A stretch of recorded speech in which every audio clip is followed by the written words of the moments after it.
Hello, everybody.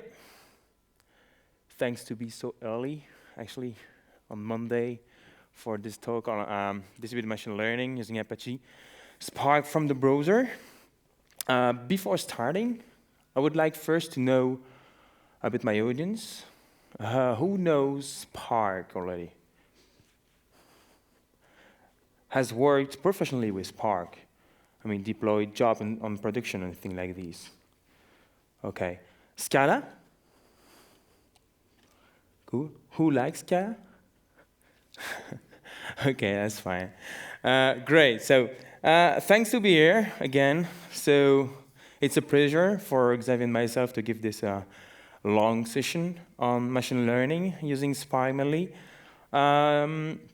So first, we'll introduce the outline of this talk. So rather than relying on the fact that everybody knows what is distributed computing, we'll first introduce this concept in order to put the basis. Then we will try to define what is machine learning, what it is, why it is important, where it is going to be helpful, how to use it. Then we will move to Spark family.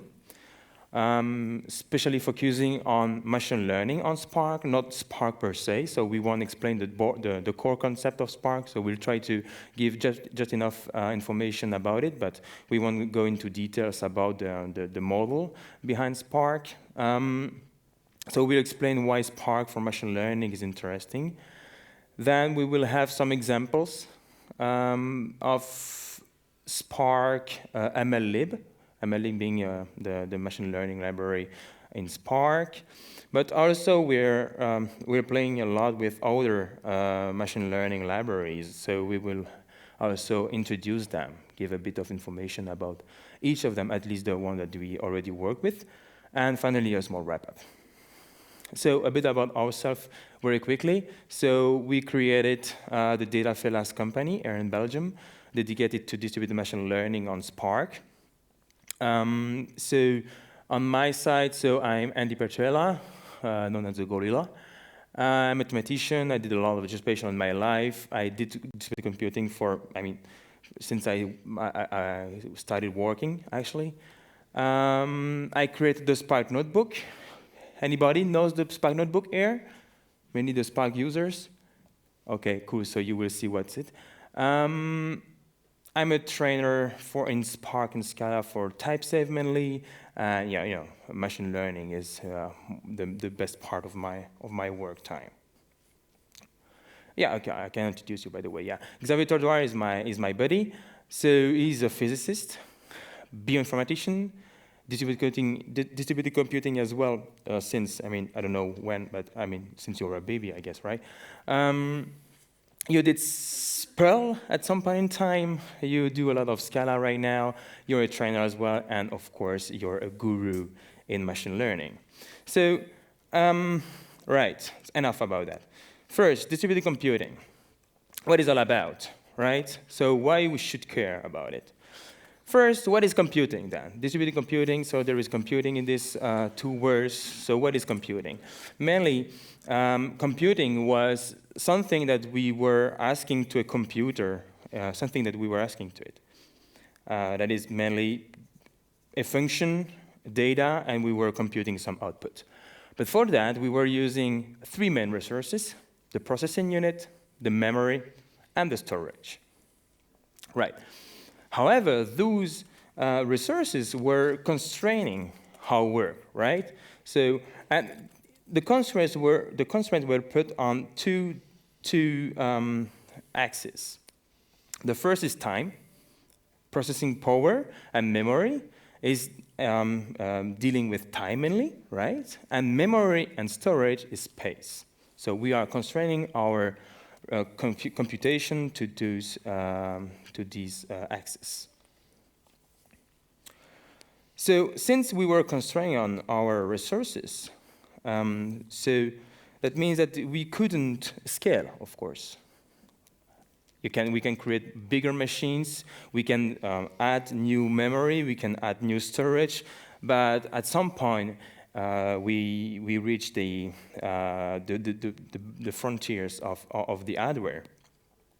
So that's why, since maybe 2010, maybe, distributed computing has a lot. It's part of the buzz. A lot of people are talking about distributed computing, using the word big data, which is a bit weird. Big data, what is all about? But okay, distributed computing is really important because at some point we reach the frontiers of the hardware. But what is distributed computing then? So the definition here comes from Wikipedia. Easy. So it's mainly a network resources. So we use a networked set of computers, and how those machines are communicating to each other is using messages, right? So this is the only way machines can communicate, by the way, right? So they are sending messages all around. So there is nothing new there. It's like internet, right? But the thing here is that those machines, those resources connected on the network are acting for one single goal. So this is their main purpose. The main goal is doing one thing, commonly. This is what distributed computing can be. Consequences. So we have machines distributed, and we want to do something. That means that, for instance, the data can be partitioned, right? The data can be placed at different places, right?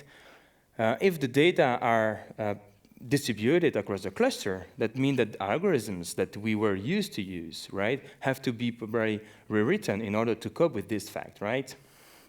And saying, okay, maybe I can gather the data on one node and execute the algorithms that I was used to use.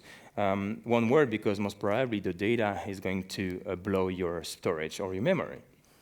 That means that you need to compute things distributedly. That means that you need to have partial results for the partial data, right? And this is one of the main consequences of using a distributed computing framework or platform to achieve one single goal. That is, all the algorithms that you were used to use are just deprecated. Okay, is that the only consequence? Maybe not. So now we have a fourth resource. We had processing power, we had memory, we had storage, but now we have the network, right? Which is also a resource that you will have to deal with. And most probably is the harder one, the hardest one, because it's very hard to control it. So yeah, okay. So a network is placed in the time axis because the time that that you spend on the network is very important for your performances of your algorithms, right? So network is also part of the time axis in the constraints. Right. That means that before we have our single machine with memory, computing power, and memory, and now our machine is that. We have all these three resources completely distributed in a cluster, and in between we have the network. So this is our new machine. Okay? This is what we will use for the rest of our talk, right? Great. However, with this kind of computer, we have new drawbacks, right? So we have this kind of problem that will only appear with this kind of setup. For instance, partition. One of those nodes suddenly just explodes right in the middle of a computation, right? So the computation runs for 2 hours, and at some point, boom, one of the nodes just explodes, right? Just maybe someone just unplugged the cable and you're done. So you will have to cope with these facts because here we have 4 machines, but you might have 500 machines. So the probability that one of those guys fail at some point in time is increasing, right? So you have to take care about that, which is very different with the way you were used to use to work with monomachine programs or algorithms. So this is a drawback of this kind of setup. However, of course, there are advantages. Otherwise, I won't be here. And the main one is, of course, elastic scaling, right? So at some point, we have a cluster for maybe 2 terabytes of data, not that big. And suddenly, we have 2 new terabytes of data that we have to deal with. And now our cluster is not big enough. So what do we have to do? Buy a new cluster, deprecate this one? No. Our CFO won't be happy about that, right? So what we can do is just connect this cluster with a new one. Might that be smaller or bigger or whatever, right? But you can just plug a new network in between the 2, and they can be even 2 different racks or whatever, but they can be completely different hardwares, right? But you just have to plug a new network in between the 2. So this is the way we could see a scalability into biggest company where you just have to buy new machines. Great. So this is one of the main advantages. Not the only one, of course, but right. HPC. Who worked with HPC in his life? Ever? Right? Nobody, really? One? Dude? Okay, so you're all lucky then. Because, this is really painful to work with. The idea is actually, it's very good for, of course, computationally intensive programs, right? However, the model is very, very crappy, right? Although the model is specialized for the CPU and the GPU that are installed on the hardwares, right? And the network that has been set up between the machines, okay? You cannot really extend it, right? Because you have specialized your stuff. So an HPC is mainly a bunch of machines and a scheduler. And this is the bad boy in the game, the scheduler, that will ask you to wait for hours before you can run your job. And this guy is also, it's just scheduling the task on the cluster, using resources. And when the resources are free again, you can only work, right? This is just a HPC. But now HPC are more using GPUs than CPUs, by the way. So HPC, the drawback, the costs. Man, an HPC costs a brick, right? A normal lag. So, and upgrades is only appearing with very, very big blocks. So you cannot just add one U. You have to add a new rack or whatever. So it's very, very expensive. And also, and this is the pain point with HPC, is that an HPC is for computation, not for storage. That means that the storage is completely decoupled from the HPC. So you have a NAS or whatever, right, besides the HPC that stores your data, right? That means that you have a storage latency. So if you have to store data from the computation to the storage or the reverse, you have a latency there, which is very, very important. That means also that if you have this kind of latency, it's very hard to have iteration on this data, on this process, and of course, streaming is very hard because you have to first stream on the storage from the cluster, and back you can only consume it. So that means that you have this kind of latency that you cannot really cope with that. Okay, this is about HPC. Iterate.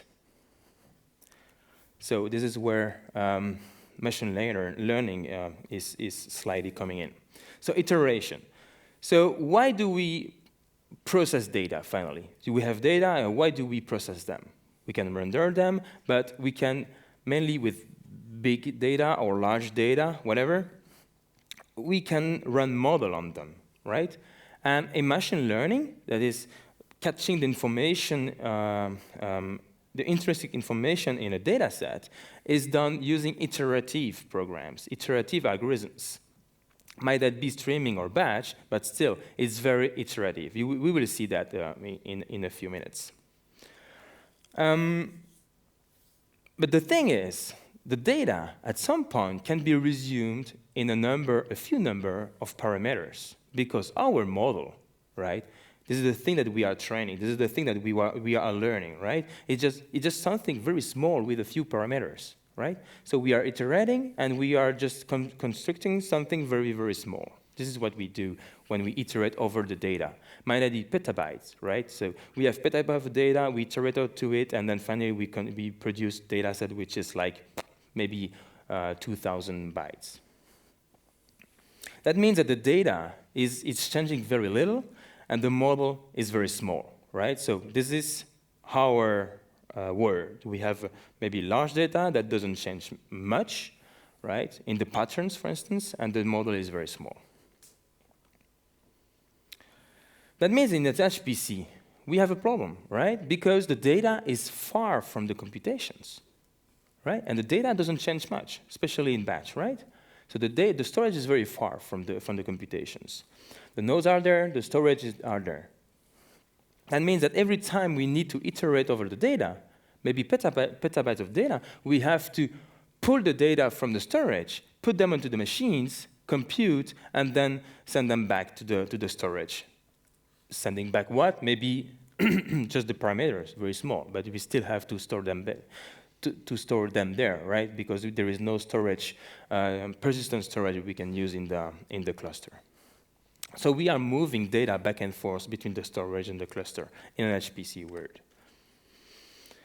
So it's very painful, of course. We cannot really afford this kind of architecture, mainly if we have bigger data sets.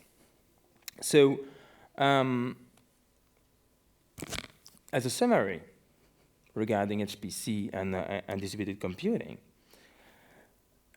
in order to be very efficient, we need to move towards parallelism. So we need to try executing things in parallel, but also having the storage very near from the computation to avoid this kind of transfer of data between a storage and the computations, right? That means that we need to have this data distributed across the cluster that computes, right? This is the notion of collocation between the data and the process units. So if we need this kind of stuff, right, how do we process them then? Before it was rather easy. We have the data on one central place. We were pulling the data and we were processing it. Now we have the data already distributed on the cluster, and we need to process it. So what kind of program models we can use for that? And of course, you should have already a word in that. But first, before moving into this model, we can maybe list really quickly a few usual or well-known distributed storage like HDFS. Who knows about HDFS? Right? And work with Hadoop? 1-1 mapping. So HDFS is mainly the implementation of Google FS, right? And of course, it's a natural fit for any distributed storage that you want to, I mean, for batches at least, right? So, and the thing is that this file system works as a service, not like a hard disk, right? So you really have a service that you can access requests and responses. So this is one of the tools that you can use, but also you can use Apache Cassandra, S3 on Amazon. You have Tachyon, GlusterFS. You have plenty of them. For instance, Apache Cassandra. Who knows Apache Cassandra and work a bit with that? Quite a lot. That's cool. Cool. So this is about distributed storage that we can collocate with the computation. So how does that work? So we need to have this information distributed in the cluster to be efficient, right? To avoid, taking this data back and forth on the network. That means that we need to have this kind of tool. HDFS, for instance, work this way. So we have a name node, which is a service that you can access, and you have data nodes, which contains also a service that you can access, right?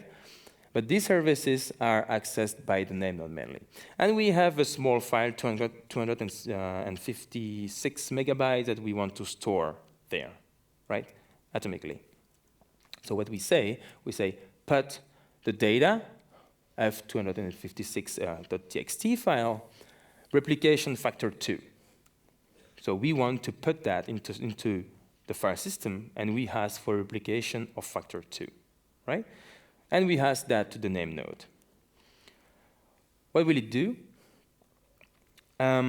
It will just split the data set. It will create small chunks of the data set. 4 in this case, right? And 64 megabytes for each. Afterwards, it will start sending them to the different data nodes, right? So the first part R000, will be sent to the data node 1, for instance, right? And then it will continue with the other ones. So in this case, it's evenly distributed, so we have one file in each node. It might not be the case. But what it does as well is that it replicates it, right? That means that the data is also sent in different places. Afterwards, replicate it, completely copy it, duplicate it, right? And this is for partition, maybe. Partitioning problem, right? So we have the node that fails, we still have a chance to have the data available somewhere, right? That means that with replication factor 2, we are resilient for a failure of one node only, right? Because if we lose the data node 3 and the data node 1, we're screwed, really, right? Because we don't have the blue one anymore. So this is how it works. So you just a service, you send the file, it splits it, and then distribute it over the cluster and replicates it. However, the interesting thing is that actually the path of the different parts contains the name of the file, right? And this service will provide you an API that will allow you to deal with the data set as a single file that you can access using the data f256.txt file. So you can read the whole data set by just accessing this file, and the name node and the data nodes will take care of sending the data or executing function on that, roughly. So this is how a distributed storage can work, mainly the Google FS with the HDFS implementation. Right, so we have the data there on the different nodes, right? So we don't have a single view on the machine for the data set. So we need to send a process to these small files. How we can do that is, of course, MapReduce. So I ask what kind of model we can use for this kind of distributed data set, and one answer is MapReduce. And I would say the answer is MapReduce, right? MapReduce is a kind of distributed version of the command and conquer pattern, in some sense. And the very first phase of MapReduce, which is, by the way, again, a Google paper, is to, of course, load the data. So we have these data parts distributed in the cluster, and we can load them where? Into something called mappers, right? So the mapper are just instances in the cluster that reads data distributed in the cluster. Might that be locally? It will try to use local data only. So the mappers are responsible to do only one thing, is to create pairs, just pairs. Why does it produce pairs? Because we need to be able to compute information afterwards that can more or less stick with the machine, right? So that means that we need to redistribute the work afterwards. So the mapper is responsible to transform the data from one item to the other, right, and produce a new pair. Then, when we have these pairs, which can be thought as being key and value pairs, right? So we have a key and a value. We can shuffle them. So this is the shuffle phase, right? So we send the information for instance, a group by key operation. So we have the data, keys, value, and we group by key. That means for each key, we want to have the sequence of the value that has the same key. Then we have reducers, other machines, other processes that can take the data, right? But they are, although the mappers are keys agnostic, they just produce keys, reducers are not. So they are focusing on keys. So they are tackling maybe a range in the keys domain, right? So it takes a range of keys and it takes the data after the shuffle. So for key 1, maybe the reducer 1 will take all the data from the cluster and it will create something out, which is a reducing phase. So it takes the data for the key 1 and produce something out. Reducers 2 again and again.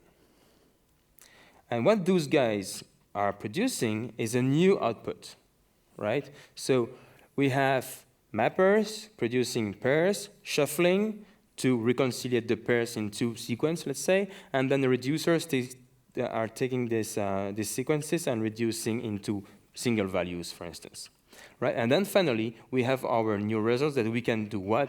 Maybe stored back into a sink. That can be, of course, again, HDFS, for instance, right? Because if we are dealing with large data sets, right, this kind of MapReduce job can also produce very large jobs. So you cannot really, I would say, read it on a single machine. So you need to, again, store it into a distributed storage. Might that be for an iterative program, so you will have to read it back. So this is how MapReduce works, right? So the whole shebang is just reading, mapping to pairs, grouping using the keys. The reducers are using the values of the key, and then you create a new result. Right. How does that work for a matrix to vector product? Because of course we have to compute data, and generally data can be represented of a matrix, which is very helpful when we do computation on numbers like machine learning. So we need to maybe compute the product between the matrix and the vector. However, the matrix is distributed. So the data for one matrix is distributed on the cluster, right? So you don't have the full matrix locally, and you cannot have it. Let's say the matrix is like 5 terabytes of data, right? And you cannot put it in memory and iterate over the data easily, right? So how could we do that? So first, what is a product to vector matrix? It's fairly easy. So we have a matrix M and a vector V, and it produces X vector. And how to do the product? It's just Mi1 in the row I times V1 produces Xi. If we sum it with Mi2 times V2 and Mij times Vj to the end, right? So we have Vin, if it's a Mn a matrix, Vn, and we have Xi. Finally, so Xi is just the sum of the Mij, Vj, right? So it's just the sum of this information, of these products. However, this data might be distributed in the cluster. That means that we need first maybe to gather them in some sense, right? So how do we do that in distributed environments? So the way now to do that is to maybe rethink a bit how we are doing matrix multiplication, how this process is behaving. So that's why we have this formula there, because finally we have reduced our product multiplication to a series of computation that looks like this, right? So we have only one variable that varies, by the way, j. Right. So the way to tackle this problem is to store the matrix in a different manner than usual, just storing it with an array reshaped with vectors. There we will store the information using the I, the j, and the value. So we store where it is placed in the matrix. So we store the row, the column index, and the value, right? And then the vector, which is very small, it can be very small there, this guy, where M can be very, very large, and is very small, so you can put it in memory maybe, right?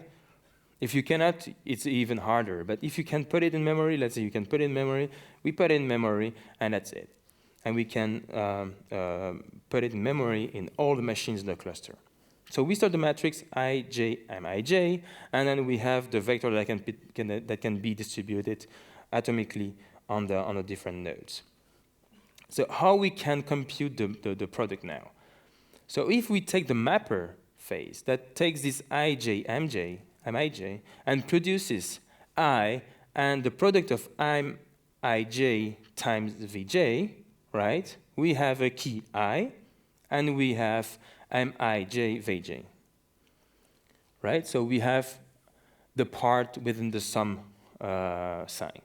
We have just one information there. We have one value, right? We have this. So that means that, yeah, so each matrix element can be mapped on a product afterwards. So when we have this mapper, we end up with this kind of matrix, right? So we have I1, ij, mij, and we have finally mi1, v1, I, mij, vj. This is the first phase that we have. This is after the mapping, right? So we have the i's row that are containing what? The content of the sum sign. That means that we can now reduce each row using the key being I, the value being the internal, the summation in the summation. So we can reduce using the key by just summing the information. That means that the reducer is just taking the I's values and sum them, right? So the reducer is just a sum over the values, right? So we take the I row, mi1, v1, mij, vj, and then we sum all of them into I is actually the sum of mij, vj. So that means that we need to, to add more information into the cluster, into the data set to be able to compute it. So not only the algorithms change, but also the way you will have to store the data has to be rethought, right? So you just cannot store the data as usually, just a line of data set, data elements, right? So the map is just computing the product, and the reducer is computing the sum. So although we have to refactor many things, the abstraction for this kind of computation is very simple. We have two operations, map and reduce. And those guys are, they are just dealing with one single type of data, which are key values. So it's very simple, right? Mapper, reducer, key VP. So it's very, very simple, and that's why it works fine, finally, because it's very simple. What does it bring? Actually, now that we can just run mappers and reducers on nodes and we know the structure, we can have a very, very large prioritization of the work, right? So we can work on very small chunk of data, mapping them, reducing them. That means that we have prioritization on one node, we have distribution across the cluster, and we have fault tolerance. Why do we have fault tolerance? Because the data is replicated. Right? We have the data that is replicated. That means that if one node fails and we track which parts have been processed already, we can launch the same job, which are just functions, small functions, onto other nodes that contain the data, right? To a certain level of tolerance. Right, so this is what brings MapReduce, mainly prioritization, distribution, and fault tolerance. However, the model is not that easy. This is where Spark comes, because, since the model is not that easy, at some point we had to think differently or to be able to process the data more easily, and Spark comes with an elegant solution. Right? So what does Spark brings into the game?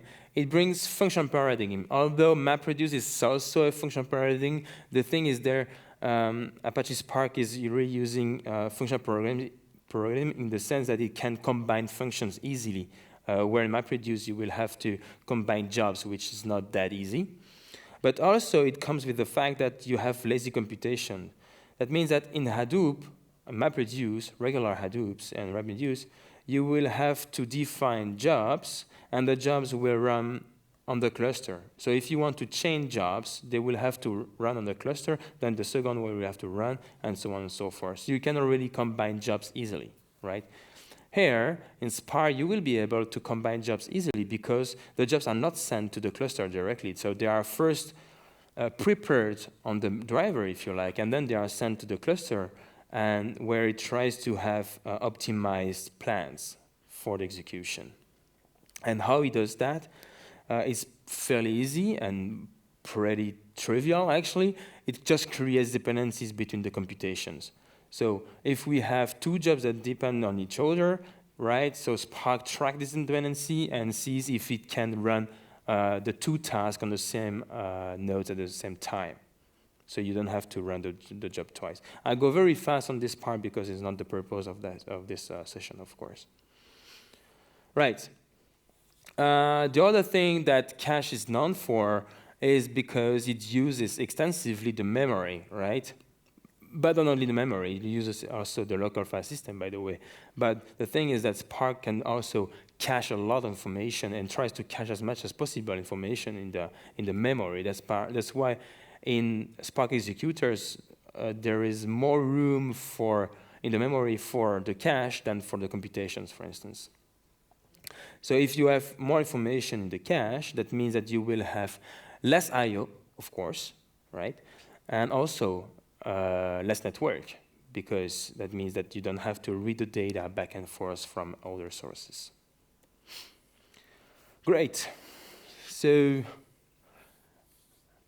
Xavier can take the floor now, right? Yeah, thank you, Andy. So now, before we go into the fun of showing some code and execution of machine learning stuff in distributed environment, we thought that we would need to show a bit more about what machine learning is. Who in the audience is familiar with machine learning? Yeah, quite a few, and using it on a daily basis. Yeah, thank you. So machine learning is a very fascinating topic where you try to find relationship between variables in your data, basically only from the data, because you have no more clue on how to model the data. And there's a huge pitfall with those techniques that we will mainly focus on in this machine learning part. It's the fact that we are accumulating more and more data coming from more and more sources. That means that we're adding up in some way more and more information about, let's say, people. So if we want to predict something about people, we have more and more columns to deal with. And that means that we have more chances to find spurious correlations. And so it's possible to make models that are really convincing that there is an interesting value in the data while there might not be. And so we have to be really careful with that. So as I said, the idea of machine learning is that you're kind of lost. You don't know how you will model your data because you cannot rely anymore on a first principle. If you want to, I don't know, model the time it takes for an apple to fall from a tree, you would use a first principle because you know that there is a rule, a physical law that describes the movement of the apple. If you don't know that law, you're kind of lost, okay? And you want to model the dependencies between your variable really from the data only. So you go to machine learning really when you're lost. Now, what is machine learning? Machine learning is the activity of using a learning machine to model something. But around machine learning, there are a lot of things to consider, and it's the work of domain experts to know what is the problem? What do you want to solve? Do you want to classify images? Do you want to predict the stock market for tomorrow? These are really specific problems that require to be focused on that idea. So you need to have kind of hypothesis about how the data will behave. You need to know how the data is generated, You need to collect that data. You may need to pre-process that data. And when you have a model, you have to be able to interpret this. It's 95% of the work, actually. Machine learning is only the central core that just provides models. Okay? And we'll focus on that because, you know, it's really problem-dependent to tackle everything that is around that. So, machine learning. As I said, we want to estimate dependencies only from the data. And we have a samples generator. So we collect data, and there is a process that generates those data, and those are the X variables. And then there is a system that gives an output. So if you want to classify, I don't know, if you want to classify images, you have a system that says an image corresponds to a certain item, okay? And then there is this Z that is unknown things that influence the system, but for which you don't have data or you're not aware that there might be data about that, or because there is no way to know that there is a process at play, or it's just pure random if you think of, you know, I don't know, Heisenberg thingies or whatever, okay? So you have your data in the form of X and responses Y. And you want to enter these things into a running machine that will infer a function of these input variables, X, depending on some parameters, and they're able to estimate Y's tilde here. And so we want to know this function, F, for the parameter omega. And to do that, you have to minimize something, which is called a risk functional. So you have to take all the space of possible function you're considering, and given the data, you want the parameters that are optimizing the risk that takes the form of an integral here, which we can only estimate with summation, as we will see later. And I want to insist on the fact that this omega parameter is not the parameter of a function. It's really something that is abstract, that controls maybe really a wide range of class of functions. So it could be the degree of a polynomial and the actual values of the polynomial parameters. Or it could be also the structure of a neural network that is encoded in this omega. So it's really something that can be very complex, but that controls, in an abstract way, a wide class of functions. We see in this integral that we actually integrate over the space of the data, so the X and the Y, and we need to know the density of these X and Ys.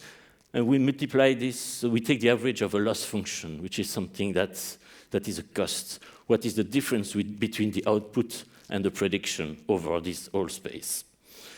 And so we need an expression for this loss function, and depending on the kind of problem you want to solve, you will use different loss functions. So for example, for regression, you know that we are used to compute R square, so it's the square of the difference between the real value and the predicted value. If you want to make classifications, you will have a loss function that is 0 if you're right. If you're wrong, it's 1 if you're right. And then you have other problems like clustering, in which you don't really have an output because you want to use the data set to infer if there are groups into them. So there is no output, and in this example, we compute centroids, and we just compute the distance between the data and the centroids. And you have other examples if you want to make a full density estimation of the space of your data. One thing that is not mentioned here, but that is really good to know, is that you should, if you have a problem in mind, you should always take the problem that focus on the machine learning technique that focus on that problem. You shouldn't do density estimation if you want to do regression, because density estimation is a really general solution of or seeing the relationship between the data. Regression is looking at one dependency, the dependency of the data for just one feature, not relation between everything. So be focused on what is important for your problem. Now we'll make a short demo from the Spark notebook to illustrate the problem of bias variance, because it's really the important thing to know here.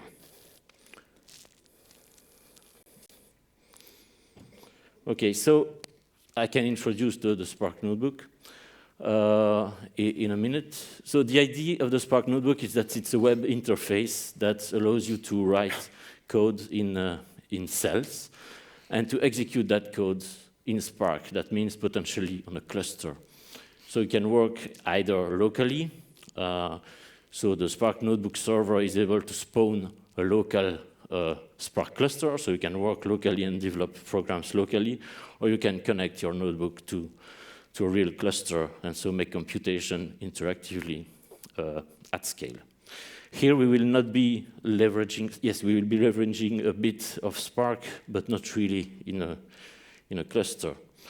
So basically the Spark notebook is a browser on the file system here, and you have notebooks in this tree directories structure, and by clicking one, I just instantiate one of these notebooks that contain a definition of cells with code that is displayed. So for those of you used to maybe the IPython notebook, it's going to be very familiar to you. The good thing with this notebook as well is that you can annotate the code with markup cells, and so it's really a pedagogic or really good. It's well documented, let's say. Okay, so if I Control Enter, I just execute a cell, and in my environment, so here the code is Scala, so I have a REPL, and I can, behind the scene, you have a REPL that is executing the commands that I send to it. So I have an environment that can define variables, import dependencies. So here we will be working a bit with Spark. So we load some dependencies from Spark, and we will be using the Figaro library, which is very interesting for probabilistic programming in Scala. Okay, so the idea of this bias variance exercise is to show that if you have data, but quite few data, and even if you know what is the generating process, so you would know what is the rule that generates this data with a bit of noise, maybe fitting the data on the law that generates this data is not the best way to go. And so we need a generator. Here we will generate data for the x-axis, so we will have values on the x-axis and response on y, and we take them from a uniform distribution from 0 to 1 to 5. From 1 to 5 here. Okay, so I define here a function that is able to generate one data. Okay, and then I will generate a set of data. So my generator will actually generate here some x square. So I generate a value x, I take the square as the response, and I add some noise here. Okay. There we go. And here I import dependencies to make my fit later. And I will generate here a universe. That means I will generate data 1,000 times. So when you collect data in real life, you have only one shot. Okay? So you have your data and you will analyze that. If you want to know what the error you do on your fitting, you would need to redo that again and again. And that's exactly what we will do here. We will make replicates of this experiment of collecting data, fitting, and we'll do that a large number of times to see how wrong we are when we make a single prediction. So this is some data that is generated. So as I said, there's noise and there is this X square. So we see that it's very noisy data. So we expect this fitting this data will not be easy. Okay, so I send the data in the Spark here so that it's going to be distributed. It's going to be distributed locally. That means I will be using as many cores as possible, and I think there are quite a few in that machine, 16, 8. Yeah. Okay, so this is boilerplate code because we have some data in the form of vectors, and we have to transform the data in a format that is compatible with the Spark library to make machine learning. And what I do here, so I have my data, my X and my Y's, and I will generate actually different models. I will generate a model that fits a constant value, one that is a single line, one that is a second order curve, and a third order. So we have an X to the third power in the model. So these are models of increasing complexity. I want to see which one is the best to explain the data that I have generated. You would expect to have the model with the second order to be the best, because this is the generative process here. So let's take a sample of this universe. So we have generated quite a number of items, 1,000 I think, and we take here 1%, that we take just 10 values, and we will fit those 10 values and see what the parameters are. Okay, so this is my data. You see, noisy data, very few points. It's going to be hard. So this defined a model, a training model. So the algorithm is to make, a linear regression here. I'll tell a bit later about linear regression, but the idea is that if you fit a model with parameters that are linear, a linear function, you have a linear model. Even if you have a constant parameter times x, a parameter times x squared, and so on, the function is not linear in x, but it's linear in the parameter. So the optimization problem is linear. Okay? Let's go. Let's train the data. Should be fast. Yeah. Okay, and now we define a function that estimates the error for one of these models, and the model we train is the model of order 1. So we generate data with a curvature, and we will see what the straight line is that fits the data the best. And I have, yeah.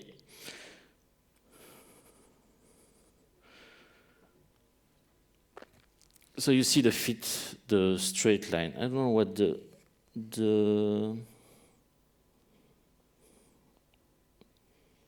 yeah, and you have the second order value that is displayed, the second order model that is displayed as well. Okay.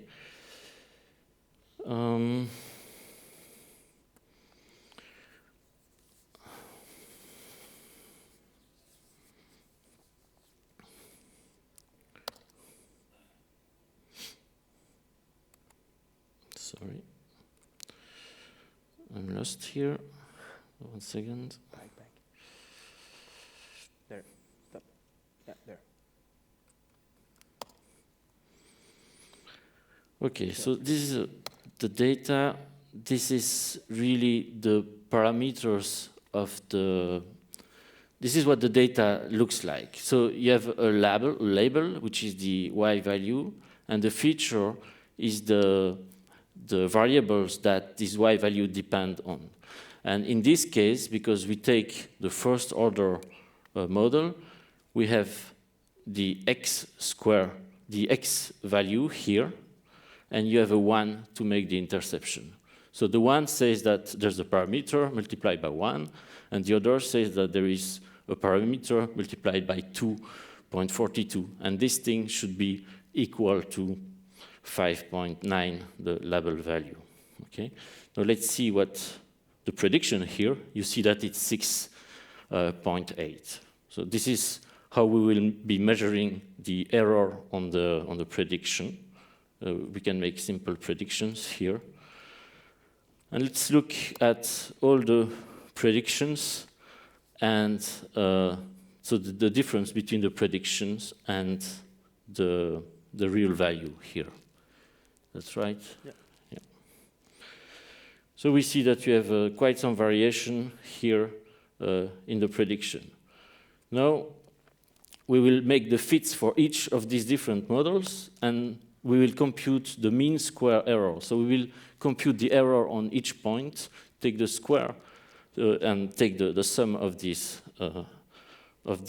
square error and take the mean. So that will give you the metric that we use, the thing that we try to minimize when you optimize the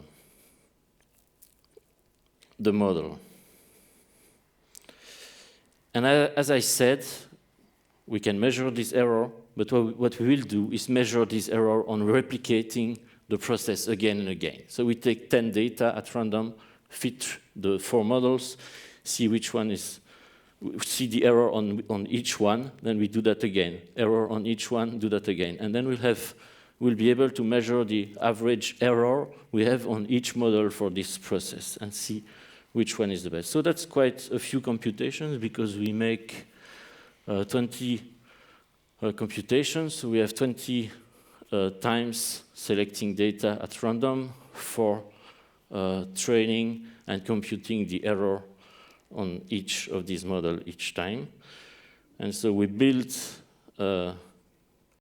this data.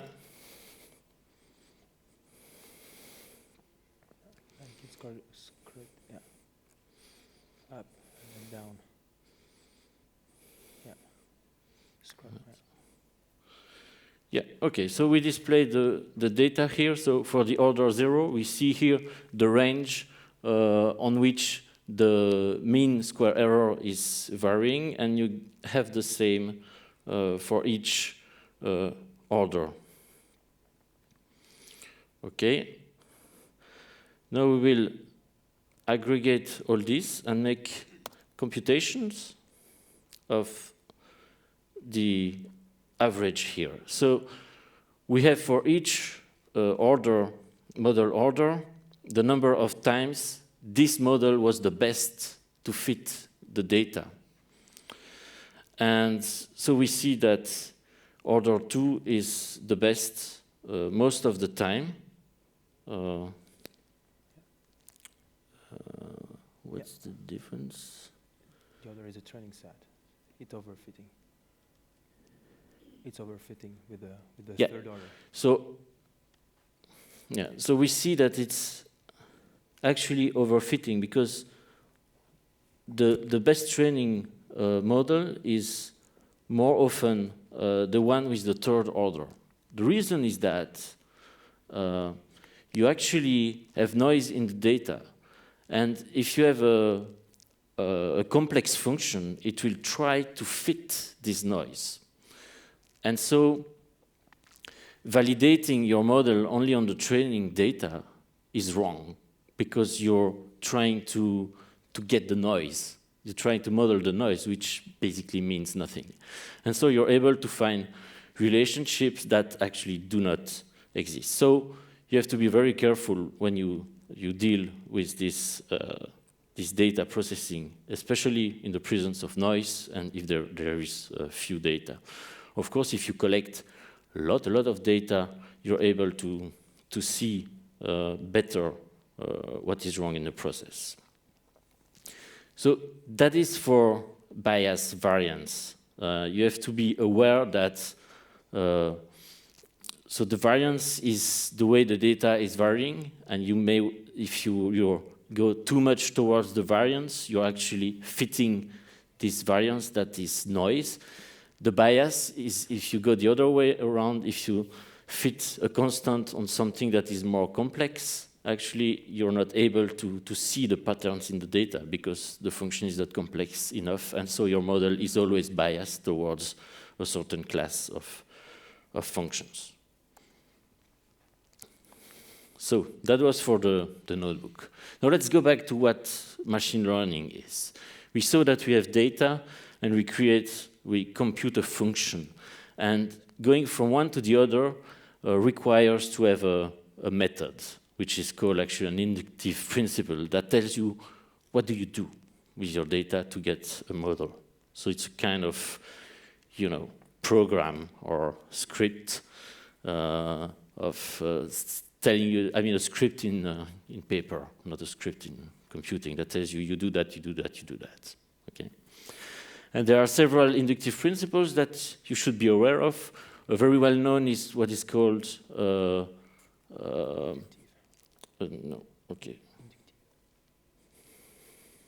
Yeah, so the inductive principle always consists in minimizing the empirical risk. So you have this function that for which you would need this density that of course you don't know, because if you knew that, you wouldn't have to find a model because you would already know how the data is behaving. So you can approximate the thing with this kind of summation over the data. So you approximate the function with the data, the density with the data itself. And so in this formulation, you see that these function class are not defined. You could choose polynomials, you could choose neural network structures, you could choose whatever you want at this stage. The loss function is not defined. So you can choose also the kind of loss function you use, depending on the problem you want to solve. And the optimization procedure is not defined either. So you define a way to do things in a general way, but you can specialize in selecting an optimization algorithm. You can select a certain loss function. You can select the class of function you want to deal with. The first inductive principle, and the one that you will use most of the time, is regularization. So instead of only minimizing this empirical risk, you add up a term that comes with a parameter, which is called an hyperparameter, that we have to guess in some way, that controls the complexity of the function you're dealing with. So we saw that if we try polynomials of higher and higher orders, we may have overfitting. How do we force the system to stick to lower order models? It's with this kind of thing. Okay, so we have a penalty that we can tune in some way.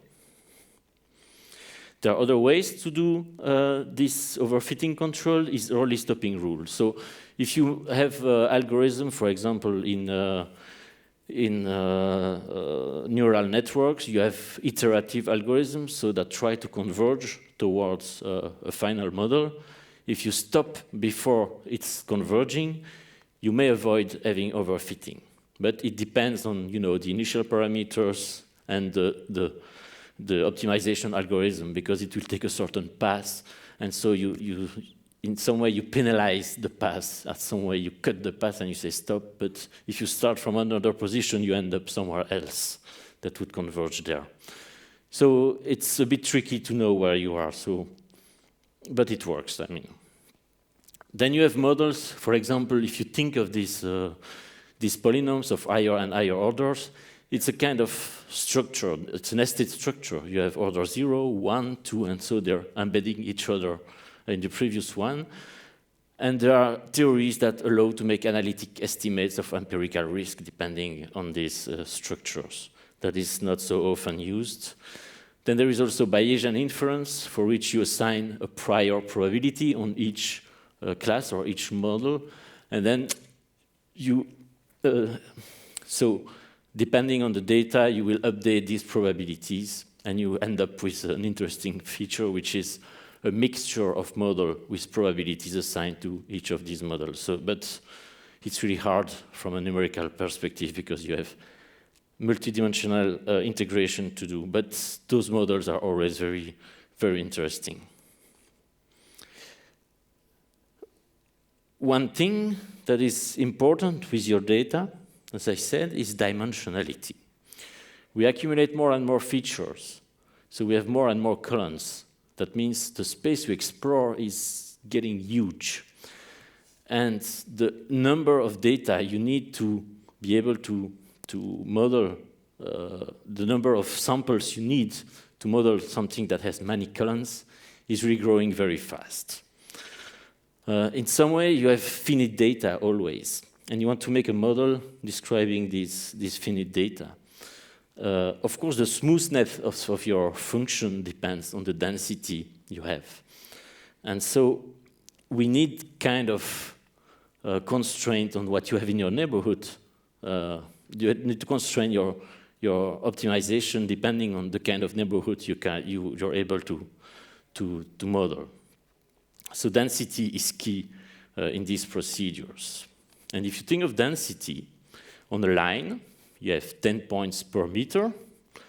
That means the interval is 10 centimeters. If you want this 10 centimeter interval on the 1 square meter, you need 100 points. And if you go to a d-dimensional space, you need 10 to the d exponent to get the same density, the same distance in the neighborhood. So that's a lot.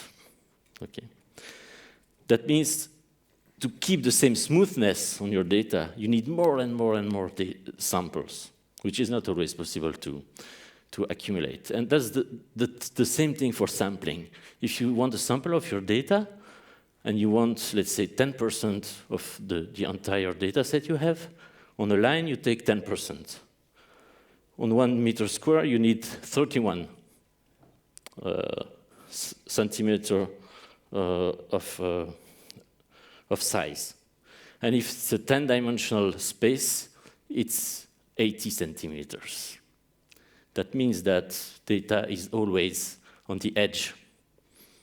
And it's really hard to collect data this way.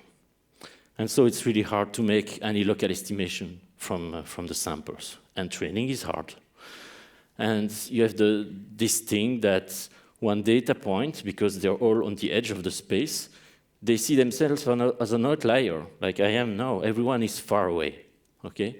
Because the space has this kind of geometric features. So it's really, when you make a prediction of 1 point, you make it from everything that is there. That's extrapolation. And so it's really hard to have good models. Number of samples increase exponentially, or model complexity must be controlled. So that's the whole story of these penalties. Regularization is very important. So it's a data-driven way of penalizing this problem of complexity, as I said, with this lambda parameter there. The kind of loss function you will use, so the first two ones are there for classifications. So either you have a 0 or you have a value, depending on whether it's of one class or the other. You have the logistic regression coming with the second one, and the regular linear regression for the third one. Then you have those regularization. You have a number of parameters. How do you control complexity?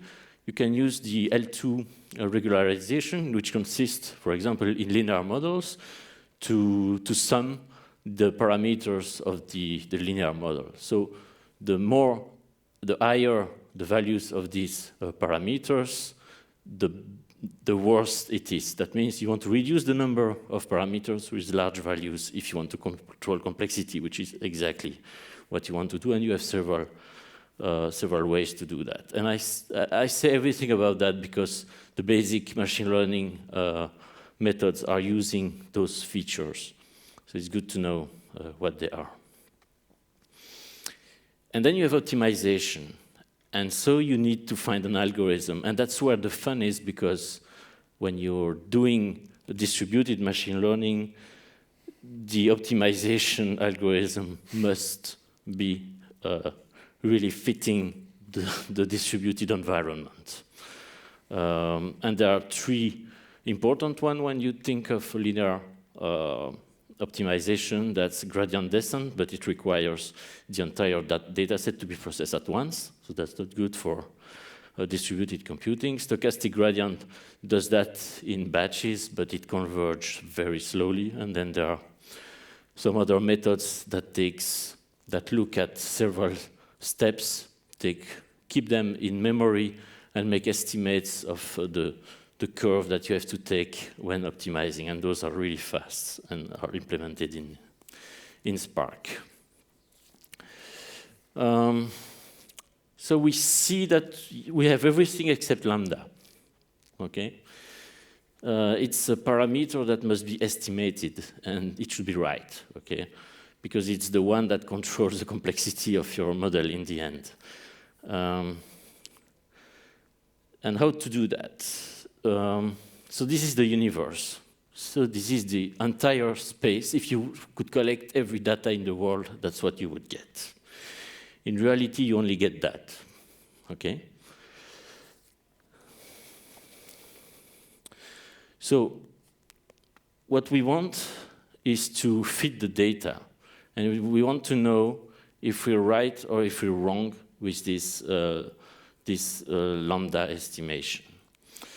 So in some way, we say that we will split the data. So we have the learning set in blue, and we take out some data, and it will be used to validate whether the model is working or not. And if we do that, it's good, except that in that case, my data is biased, and it will often be the case because you only get a really small sample of the universe in your life. So my validation here will not actually take into account these values when I try to find the best lambda, and we'll see in a minute in practice how this works. So to be able to cope with that, it means that I have to repeat the procedure.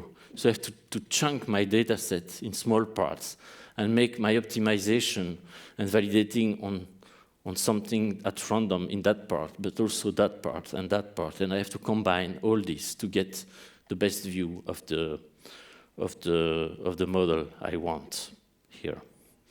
And so in the end, what I want to minimize is those different views of my data set to make sure that I'm kind of averaging and using the maximum data I have to do that. Maybe we could start with the notebook at this point. So what are we going to do? Maybe, so it's been an hour and a quarter that we started this lesson. So maybe we can do a short break, because we actually covered all the theory for the next part, which is going to be more notebooks, examples. So right now, I'm going to show cross-validation on stock markets, so how to predict the stock regarding other stocks in the market. We are going to show some deep learning algorithms run in a cluster on genomics data. We have some other examples on genomics data using random forest and k-means. And all of this stuff is going to happen in this next part of the lesson, let's say, right? So we're done with the theory, so you're done with that. That means that we are going to move towards more practical thingies now. So yeah, let's take a break for, what is it, half an hour, generally? Yeah. 20 minutes? Well, it can be 25 minutes or something, if you like, yeah. See you later.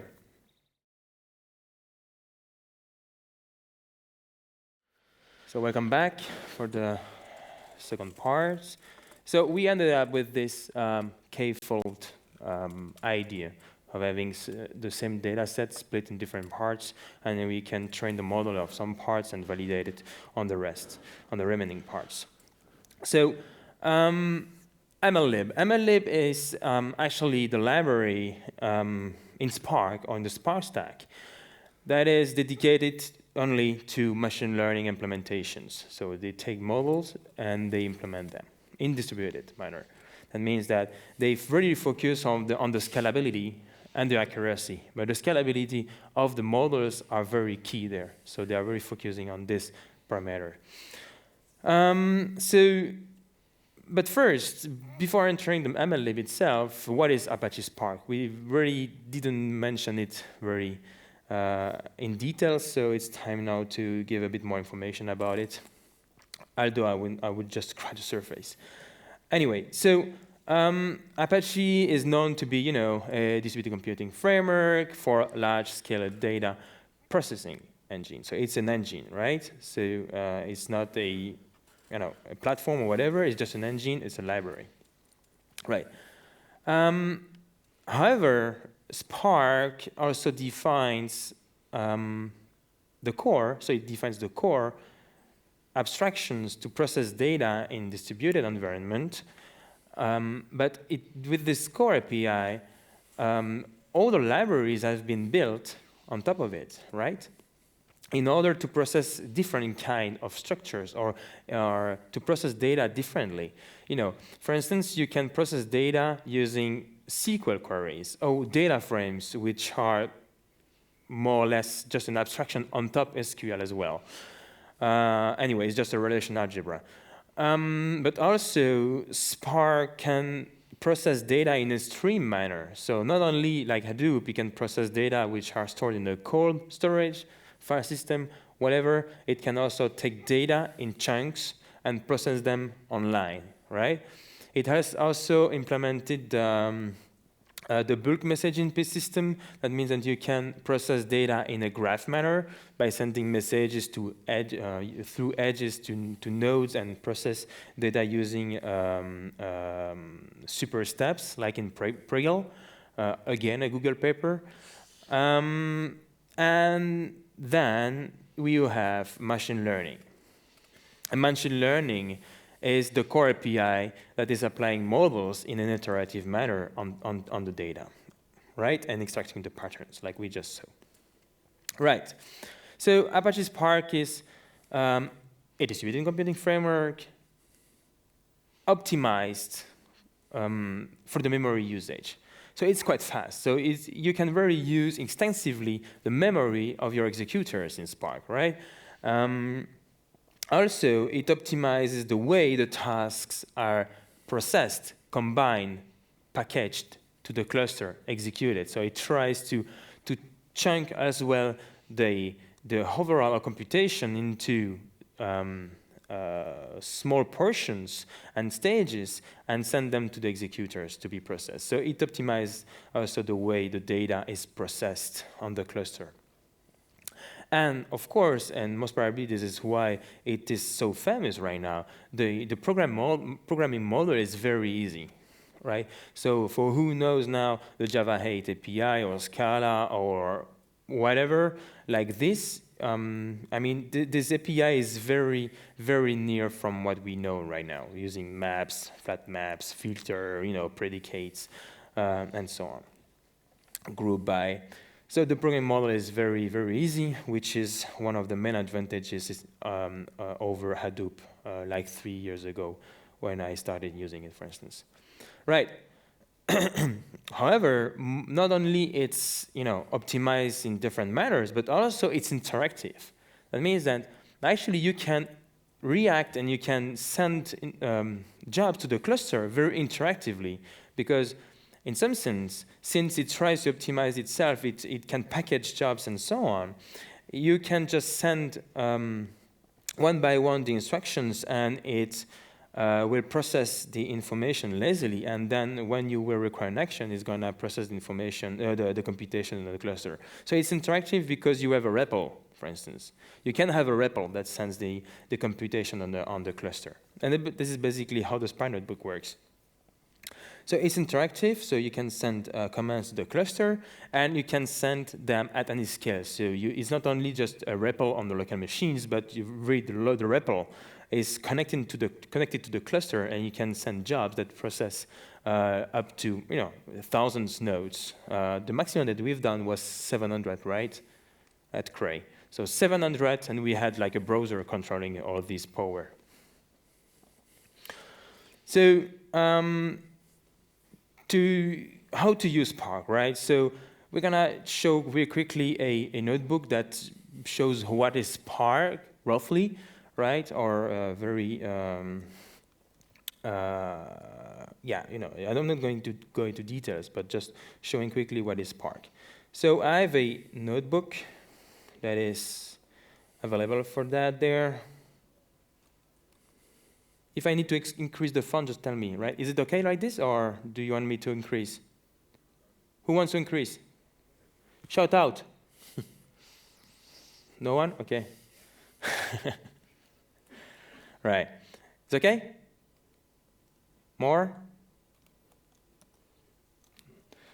Okay. So what is Spark? How to process data, right?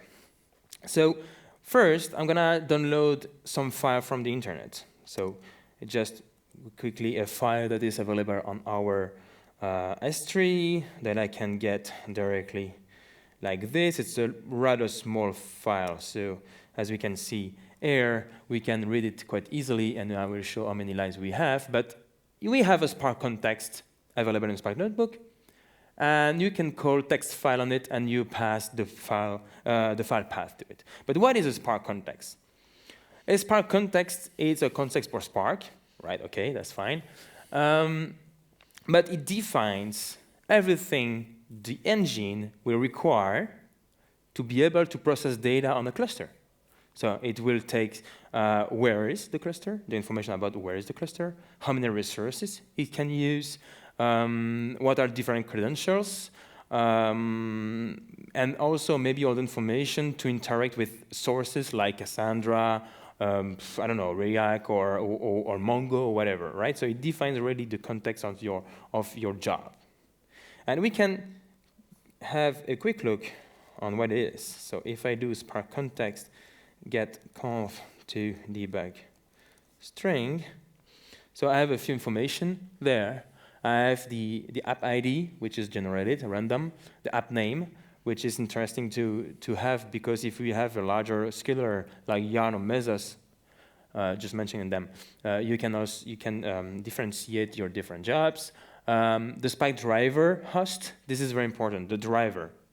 So the driver is actually my machine. This is the puppet master. This guy is able to define jobs and send them over the cluster and receive results, if any, right? So this is the driver of the execution, right? So this is where the logic happens and the computation happens into the cluster. So the driver is my machine, so the host is my machine, and should be reachable by the different executors in the cluster, because those guys can be will have to send information back to the driver, like, to assert that some task has been finished or some data. The port, ID, don't care, and some other information that we don't really need to explain. Interesting, by the way, yes, the file server and the REPL class ARIs, these two ARIs are interesting to mention, because actually there are really web servers that can serve two things. The first one can serve jars and classes, for instance, right? And the other serves jars and classes that are defined within the REPL. Why? Because actually, when you are typing code into your browser or your REPL, what you do, you define functions, code, variables, whatever, okay? And those information can be pulled by the executors to know what you are talking about, right? So these things are served with, by these two servers. And these two servers are queried by the different executors. So if you use class B in your code, and that means that the executors need to know which class it is, so it will request this class to your server. Right, so okay, so the Spark context is a driver, right? And you can see that the driver has started. If you go, for instance, to the UI, right? So 4040 is the default ports, and if you start different Spark contexts, it's going to be 4041, 4042, etc. And so far, right, nothing happened in the cluster, even though, even though I asked to read the file, right? I have something, nothing happened on the cluster because it's lazy.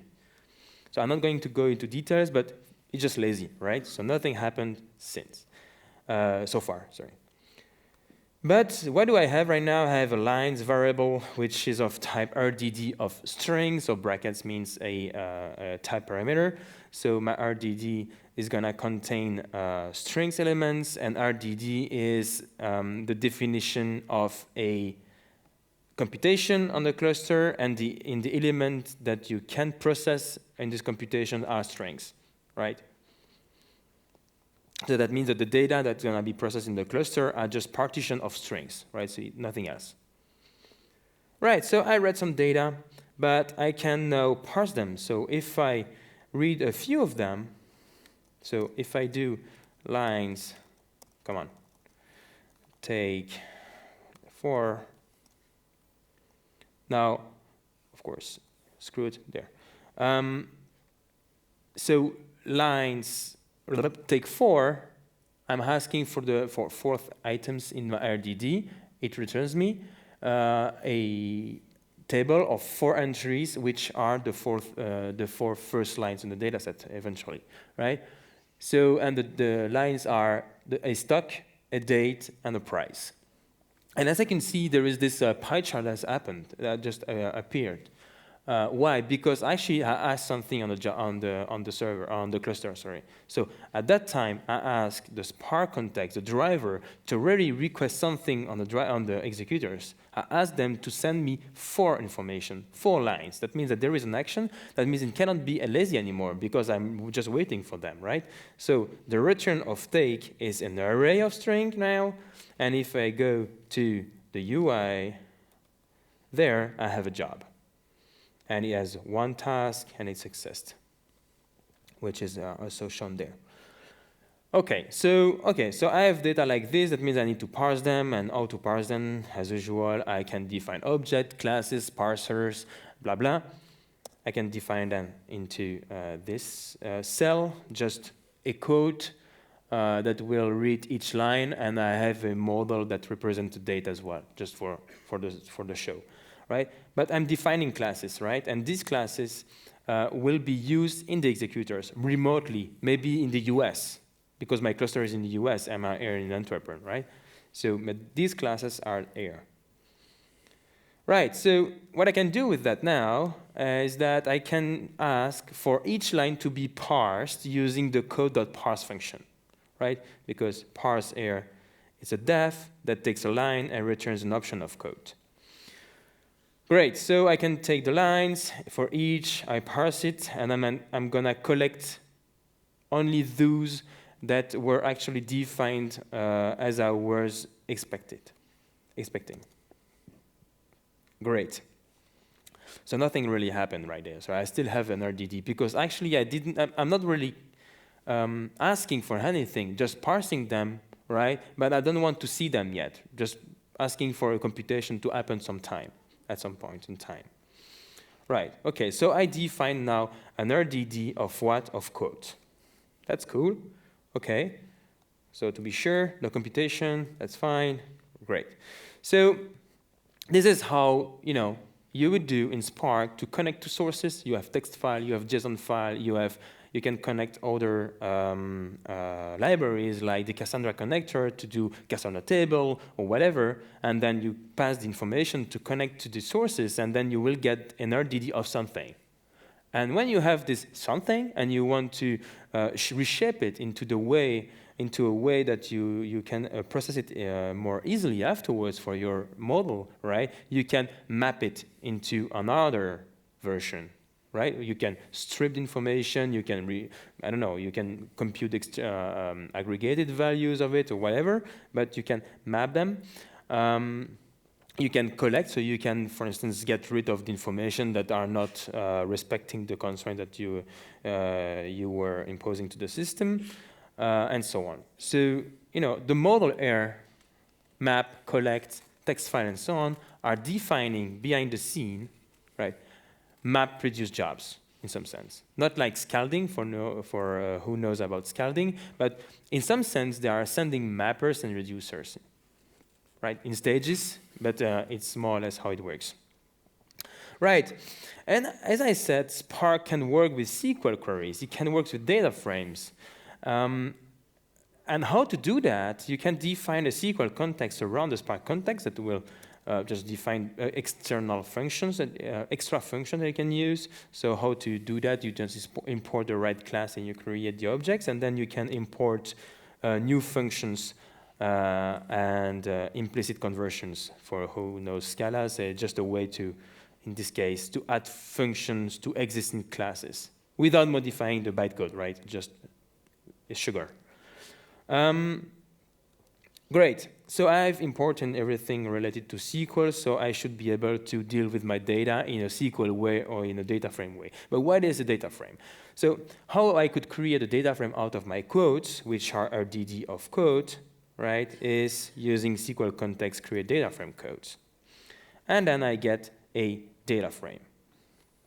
So there are some computations that are appearing because I'm showing the information. And as you can see, it detected that my data is about a stock, a date, which contains 4 information, the year, month, day, and timestamp, and the price. And you can display that into a table easily. Great, so I have a data frame, right? And I know the schema, which is interesting. I can have the schema right there. See? It's not a class anymore. It's just a schema embedded into the system. Great, and the schema can be printed, by the way. This is the schema, like a relational schema, Ivro schema, thrift, protobuf, XML schema, right? So it defines the way your data is structured. Okay, so the data frame has a schema. Cool. So what we can do then is we can use the schema to process the data. So for instance, the codes data frame, I can select only the date timestamp. So that means that I can select embedded objects, right? And I can get them as long, asking for a distinct, collect the whole thing. Why do I do a collect? Is interesting. Because if I do only distinct, I do get an RDD of long. So distinct, so I'm asking what there? The different timestamps. So I want to have the different timestamp appearing in the data set, but just unique, right?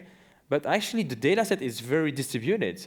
So that means that asking for distinct is just not doing to set. It's really asking for a process to happen and to deduplicate the information. So it's very lazy. So it requires a bunch of computation. So it cannot be direct. So it needs to be scheduled and processed efficiently.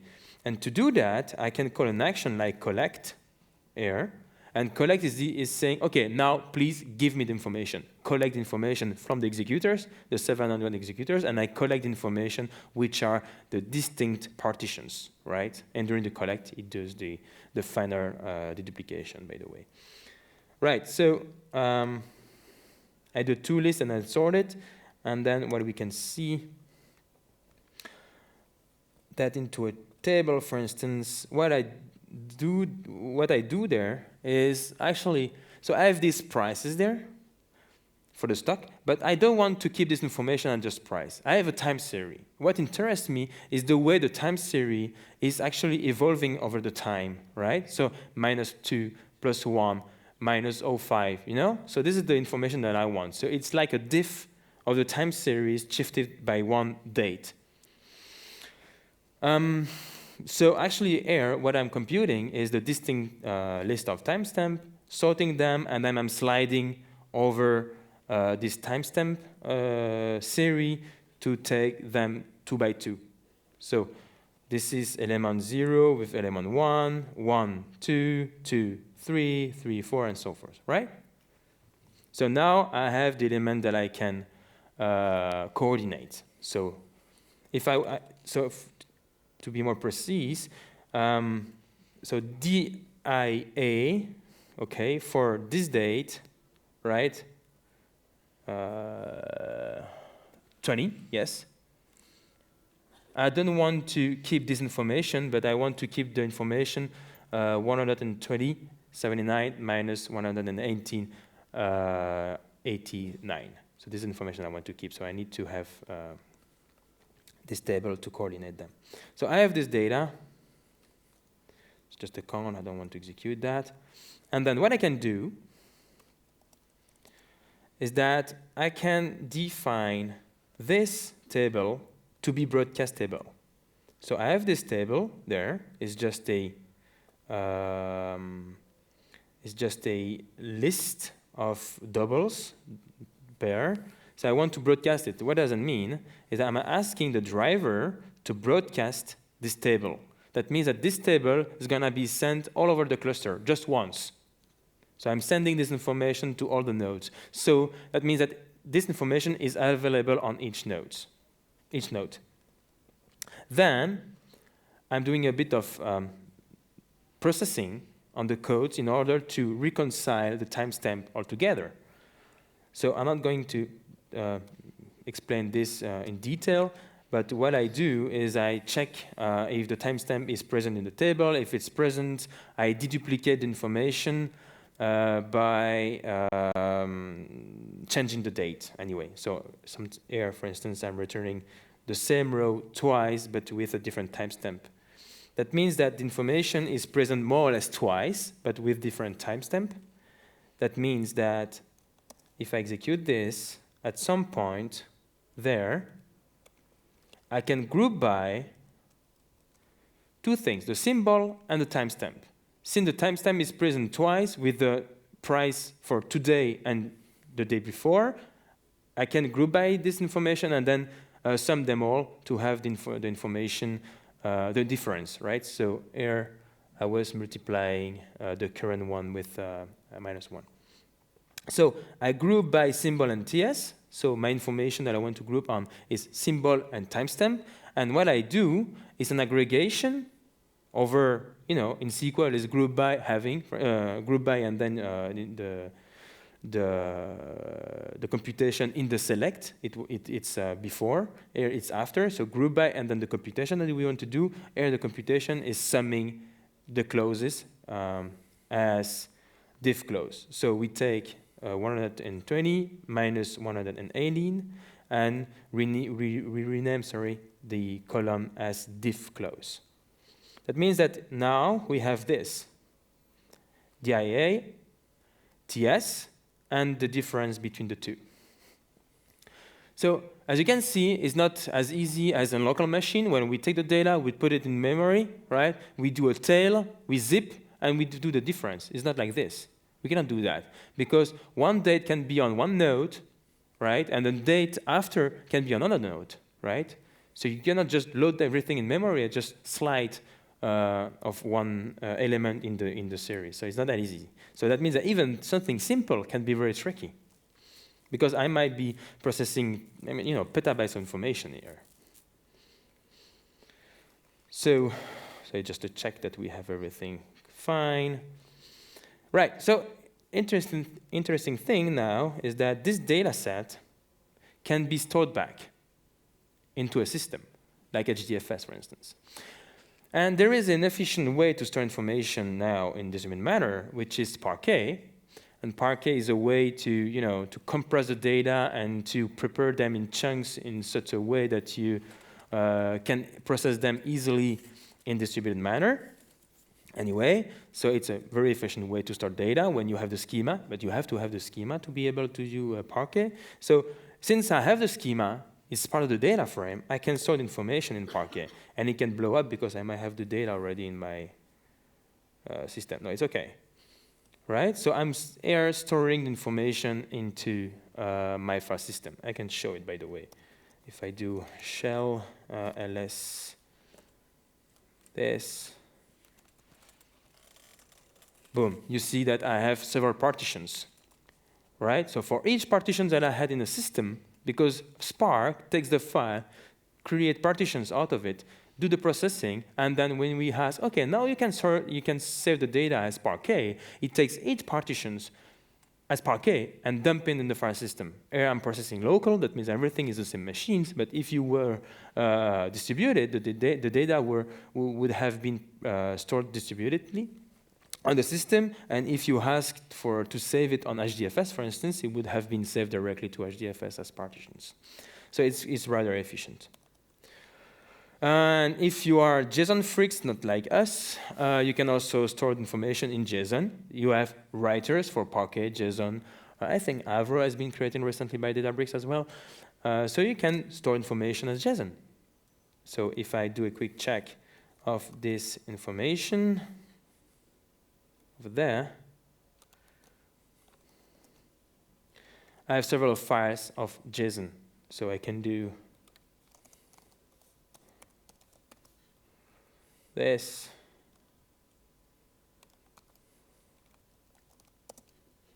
And I have JSON. I have a small JSON. Since he knows the schema, he knows how to dump information in JSON. Interesting, right? So pretty cool. So we can save data. It was in CSV. We processed it. We created a schema. We grouped it. We created a difference between the information, and then we stored it in a distributed manner into our format of predilection. And easily, no file writer, no need to process the data on our side using messages processed in a distributed manner or whatever. It's fairly easy. The API, I don't even have to explain it. Do I have to explain the API right now? School? I mean, fairly readable, right? It's not usual Scala, maybe, for some people that says, oh, maybe Scala is not readable. Okay. It can be unreadable, by the way. Now that I have these div codes, right, just the difference between the codes, I can maybe do a bit of data extraction or exploration. And to do that, Dataframe is fairly interesting because I can do filter. And rather than providing a function myself, I can ask the system, Spark, to generate the function for me. Because Spark is based on Scala, and Scala is a microsystem, and it knows my schema, it knows my types, it knows my data frame, it knows everything. I can ask it to, I want to filter the symbols, and this is a magic in Scala to flag some strings anyway. So it knows that this is actually a column, and I want to check to retrieve only the rows for which the symbols is equal to IBM. It's like a function that takes a row, it extracts the symbol out of the row, and does equal with IBM. And actually, it is more or less what will be generated by Spark behind the scene. So it's going to generate some code in compile time and runtime. So, and I can say, OK, so IBM, and I take only the closest which are less than -10. That means that where there is a big decrease in the codes, and I order them using the div close column as ascendantly. Okay. Send data, boom.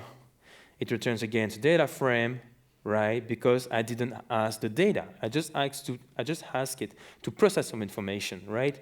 Here we have the table. Because the notebook takes this information that is a data frame, so it tries to print as much as possible. So this is why you have seen some jobs running. Anyway, so it's still lazy.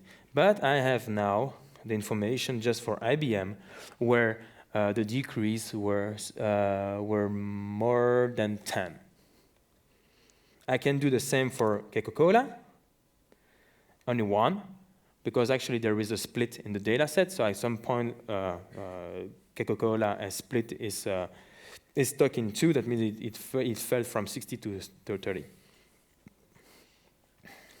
Anyway, I can check it back.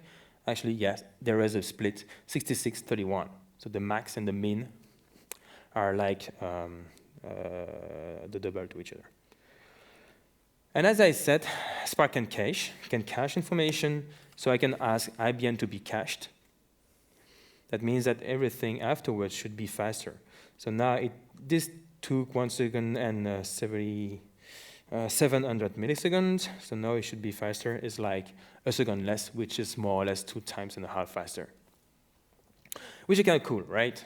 Because, I mean, it's constant then. It's even faster because it stores information again in memory itself. Right, so I cached it then, okay. I can do a bit of computation on the symbol. I can group the data by symbol, and I can count how many times I've seen this symbol, right? And I ordering using this count. And by chance, we have a constant data set, so everything has been seen 888. 88, yeah. Right. But now, what's interesting with Dataframe as well is that you can you can compute several stuff at once, right? For instance, if you want to count the different diff close, the max, the mean, or whatever, rather than having to launch one job or try to yourself combine this computation all together to be more efficient, you can just ask the bind symbol here to aggregate everything, and you ask the whole shebang at once. That means that the 4 computation will be sent at the same time over the cluster and computed as once for you. And I can assign names to them. So I will have this result back per stock. I have this small summary table. Great. And finally, if I like to, I can send back. If I like to, I can read back the data that I have stored previously as Parquet, right? So Parquet is schema-oriented, right? So now I'm starting from scratch from the data, okay? So just reading the data. What's interesting is that, oh yeah, it detected the schema, right? So I don't have to provide any schema anymore. I don't have to provide any case class, any class, or whatever. Since the information is stored in Parquet 2, I just have to ask read. I have the schema, so I can start working on my data set. I can explore it. I know the types. So if I want to even register it, I can cache it, I can do it. And since I know the schema, Spark knows how to process it using SQL, right? Because it knows what are the types, how they are structured. You can send SQL to the engine to process the data. And for instance, here, I can process the data frame code SS. We select the symbol, timestamp, and the diff close, where the symbol is IBM, and we order by TS, like before. We have this, so we don't filter by -10, by the way. And we have that, order by TS, and there, it was the count, so we group by symbol, and then we count how many times we've seen it, and then we order by count desk. Boom, there we go, we have the table with the 988 data. So this is how Spark works. So you have a rather clean API, fairly easy to use. Sometimes Dataframe can be a bit clunky, to be honest, right?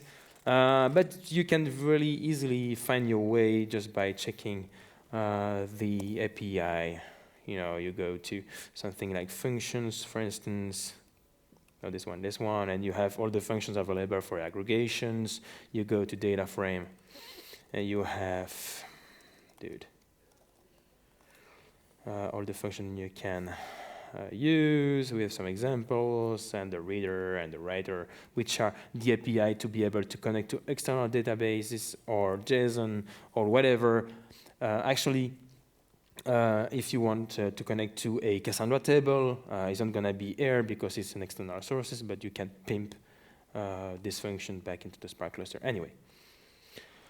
So this is what this example was just showing how Spark is working, how you can deal with the data, but now about learning from the data, right? So how to use these libraries to be able to extract information out of data sets. So for this, I have another example that uses MLlib. I'm gonna make a bit of room there. So this is gone there. So what I'm gonna do now is just reprocess again this data set, but a bit differently, right? But first, the API in MLlib. So actually, the API in MLlib is gonna use, there are 3 or 4 important classes to know. Vector, vectors, label point are the 3 of them. And mainly, vector is a way to package features, doubles mainly, right? And since we are talking about machine learning, so we want to learn from the data set, that means we need to have numbers, something that we can process. We cannot really multiply or inverse matrices of strings. That means that vector are very dedicated to doubles. Right, so how to create a vector, for instance, you can use the vectors static function dance, and you provide information. That means that then you have a vector of 3 data into your vector. So it's a dance vector, so you know the value landing in each index of your vector. But there are cases, wait a minute, there are cases where you don't have this information. You have like a very, very large vector, you know, like let's say your preferences in the Netflix database, right? So they have a million movies, right? And you have maybe start like 5, 10, 20, but it's still one vector of million of entries, right? But there are only 20 entries in that. So that means that you don't want to provide a vector of million entries, but you want to provide where are the data that you know, right? That means that you can say, okay, I know how many values. I have start 20 movies, and they are the movies 0 and 2, and the values are 1 and 3. And then you can create a sparse vector this way, right? That means that you have 3 values indexed 02 and then 13. That means that you can afterwards regenerate the dense version of it. So you have 1 and the 0 position. You have 0 by default is 0 for the neutral values, the null values, and 3 at the second position. So this is how you would save some space, right? Right. Yeah, okay, so you can use also sequences and so on. Great. Label point is the other one. Label point is very important when you do mainly supervised learning. So label point is just a combination of a label and a feature set. So you can create your label point with one and a vector of features. So that means here that I have a set of value 103 that are classified as 1, classified or the value associated to that row is 1, the observation, right, the return. So this is the 3 main small models that you will use internally in Spark MLlib to manipulate your algorithms and your models. Now, how can we use them? So I'm gonna now use another file. I'm gonna check if I have it already because it's 180 megs.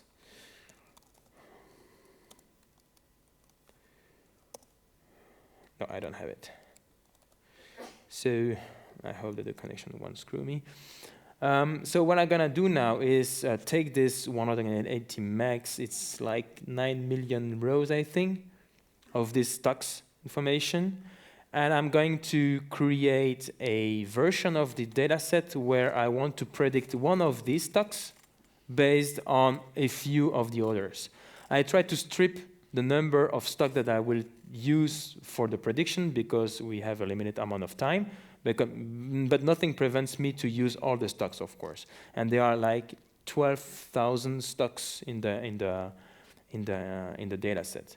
Yeah, so I have it now locally. I have downloaded it.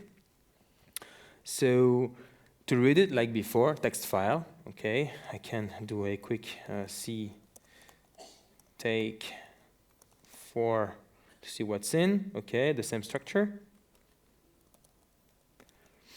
I'm gonna directly read it as a data frame using more or less the same representation as before, but a bit smaller, just the timestamp will be kept, not the year and so on. So I take the data, I split by a comma, then I extract, sorry, this is an extractor in Scala anyway, so I'm extracting the first value, the second, and the third as a list. It's the same as this. It's pattern matching. Who doesn't know anything about pattern matching? Okay, so actually this returns a list, of information. That means that I can try to pattern match on that. That means that I can try to say, hey, when the list looks like this, do that. It's a switch, right? So the switch here is saying, okay, if I list of S followed by a value D, value D, then P, you can do that. Otherwise, screw you, actually, I didn't provide anything. So this will fail if the match is not, if the string doesn't match anything, right?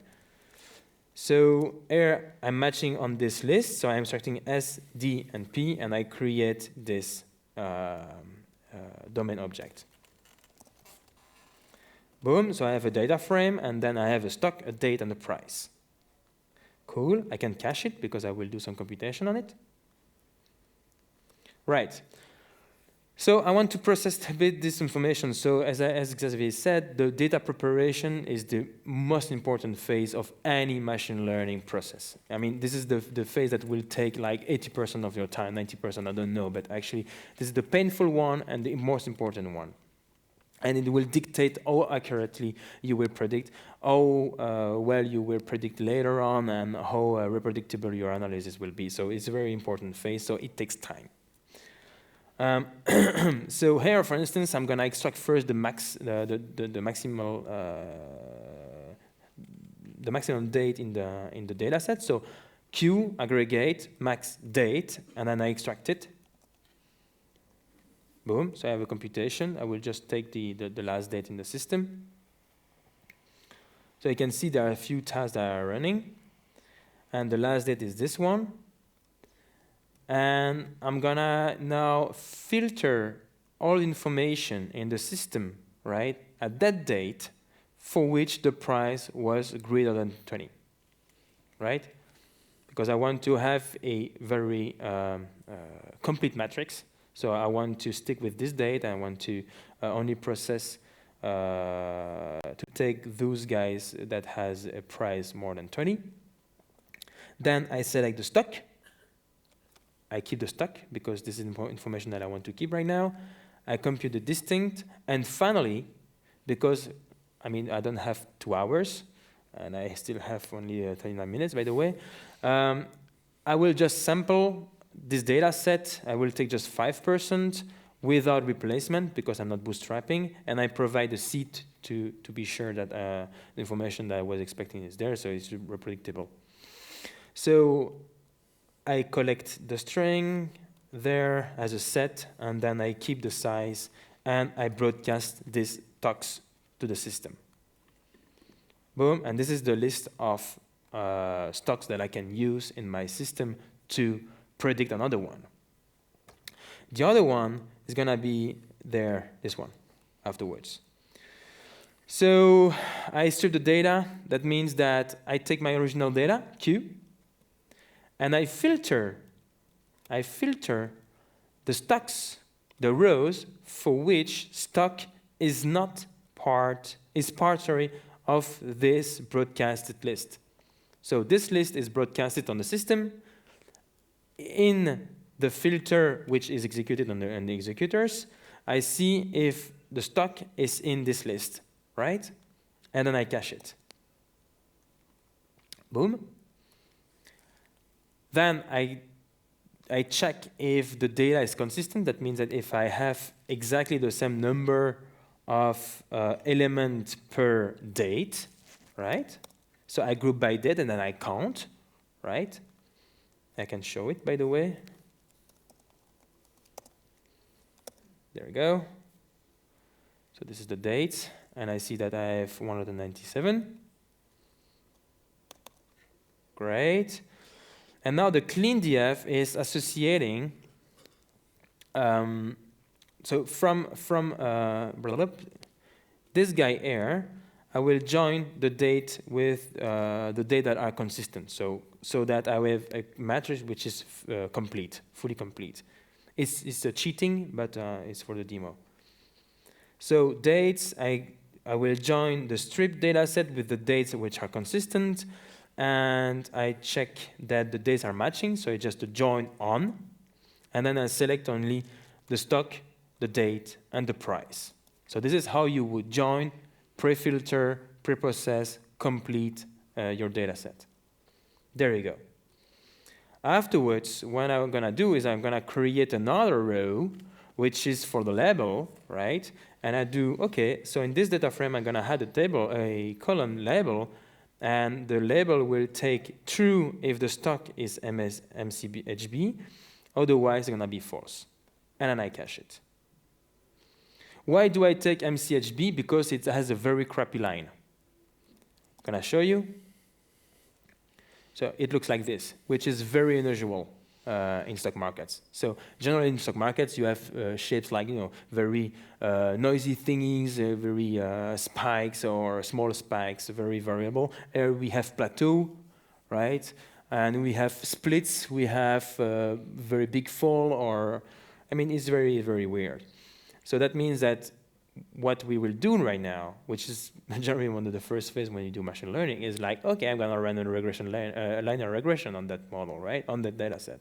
So OK, linear regression is going to fail for sure on that kind of data set because of its structure and the structure of the other information. So if I show you, let's say maybe, I don't know, VD.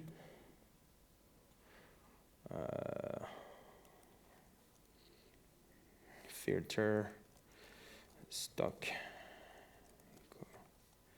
VD if you want to know starts. So it looks like this, right? How to predict with this kind of information the other one, right? Because you want to do a mixture, right? You want to extract information from the other data set to predict the other one, right? It's gonna be hard. Okay. So now I'm reshaping my data set to have the library at the right place anyway. And now this is where the fun starts. That means that I'm going to create my label point.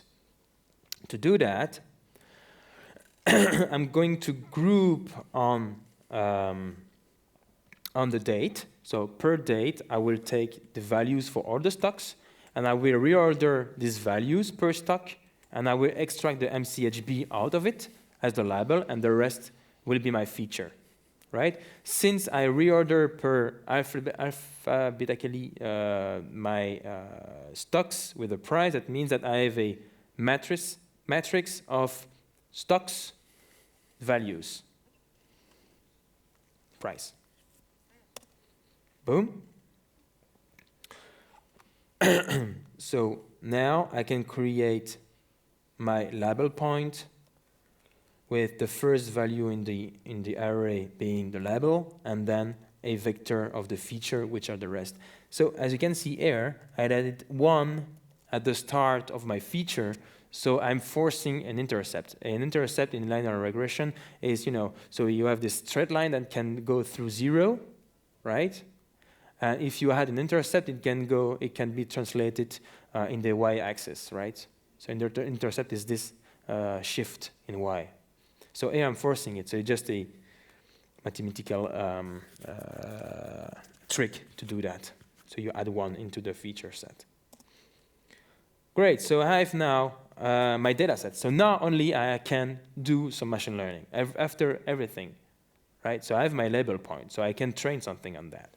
What could I train? What could I train as before?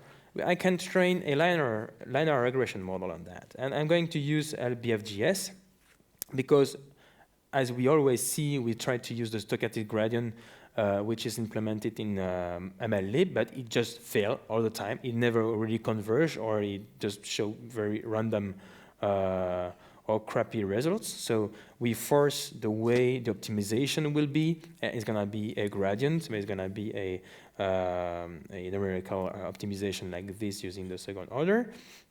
So I will use these classes from MLlib. So you can see it's in the package MLlib, so it comes from this library. And then what I'm going to do, I'm going to split my data set as training data and validation data. Why? Because I want to train my model on a data set that I will explore more and more and more, right? And the other data set is untouched. So I don't want to to touch it, because otherwise I'm going to be biased by this data set as well. So I need just to confront my result against this validation data. So points random split is in Spark, so you can just random split your data set into 70% and 30%, and I provide a seed for reproducibility. So now I have my training data and my validation data, which are again RDDs, so distributed and lazy. Creating a model in MLlib, so I'm going to create a linear regression using LBFGS optimizer. So what I'm going to do, I'm going to ask LBFGS to retain 10 gradient into the system, a conversion for area determination of 1/10,000. Iterations is maximum 100 because we have a toll. And the regression parameter, which is, you know, the lambda in this regression parameter factor that we had that we add into the model after the loss, is lambda, right? That I can provide into the function there. So what I can do in MLlib is run this optimization, you know, this numerical optimization that approximate the gradients. Like this. So I call LBFGS, run LBFGS, and I provide my data set, label and features. Then I'm asking, okay, it's going to be a regression, so linear regression. So I'm going to use the loss function least squared, like Xavier shown in the previous slides. The regularization is going to be the L2 norm, right? So the squared root square of the differences. Num corrections, we just saw that, max iteration, regularization, and we have to pass initial weight, which is a bit painful, but I mean, we can just pass once, and that's it. We leave that to the model. Because in some sense, if we are already too close from a solution, it can be a local solution, so we can, you know, we can converge to a local solution, which is very bad, so it's best to put a random initial weight there. Okay, so a few lines just to run the to create the model, distribute it still, and that's it. To predict, I have a model back, regression on the model, on the intercepts, and so on. So that means that I can predict using this model and validation data. To do that, I take my validation data. For each point, I ask my model to predict using the point features, and then I return the point label. It's a validation data, so I know already the result, right? So I just want to see how good I was, right? I return the point label, then the prediction, how the model performs on this data, and I return the R square, then I square root afterwards to have the letter R. So just a metric, a measure on how accurate we are. So now this predicts returns the model and the R, the square root MSE. Good. Then running the model is just taking the lambda, the training data, the validation data, and I can call predict on create model, lambda, training data, validation data, and I'm gonna plot the results. So I'm gonna plot how good it was on the data set, right? So I can pass a plot there using this chart, and I can call on this plot add and apply to add a new point in the data in the plot. So this is the RAM. Okay, so since we don't have much time, I'm just creating a cached version and checkpoint version of the data. Checkpoint means that the data is stored in the disk as well, as it was shaped like there, right? So don't count on that, just a small trick. Now I can run one model on the training and the validation set. So now I've just chosen, you know, a lambda 0.01, but completely arbitrary, right? I don't know, I just like this. It's an hyperparameter. I don't have any clue right now what I have to choose, right? So I'm gonna run my model on this using this lambda. Takes like, okay, 4 seconds to run, and I do have what? Whoa, I have R, which is 1024. So my data is like around 1000, and then the error is as the same order of magnitude. If I do the same thing with 0,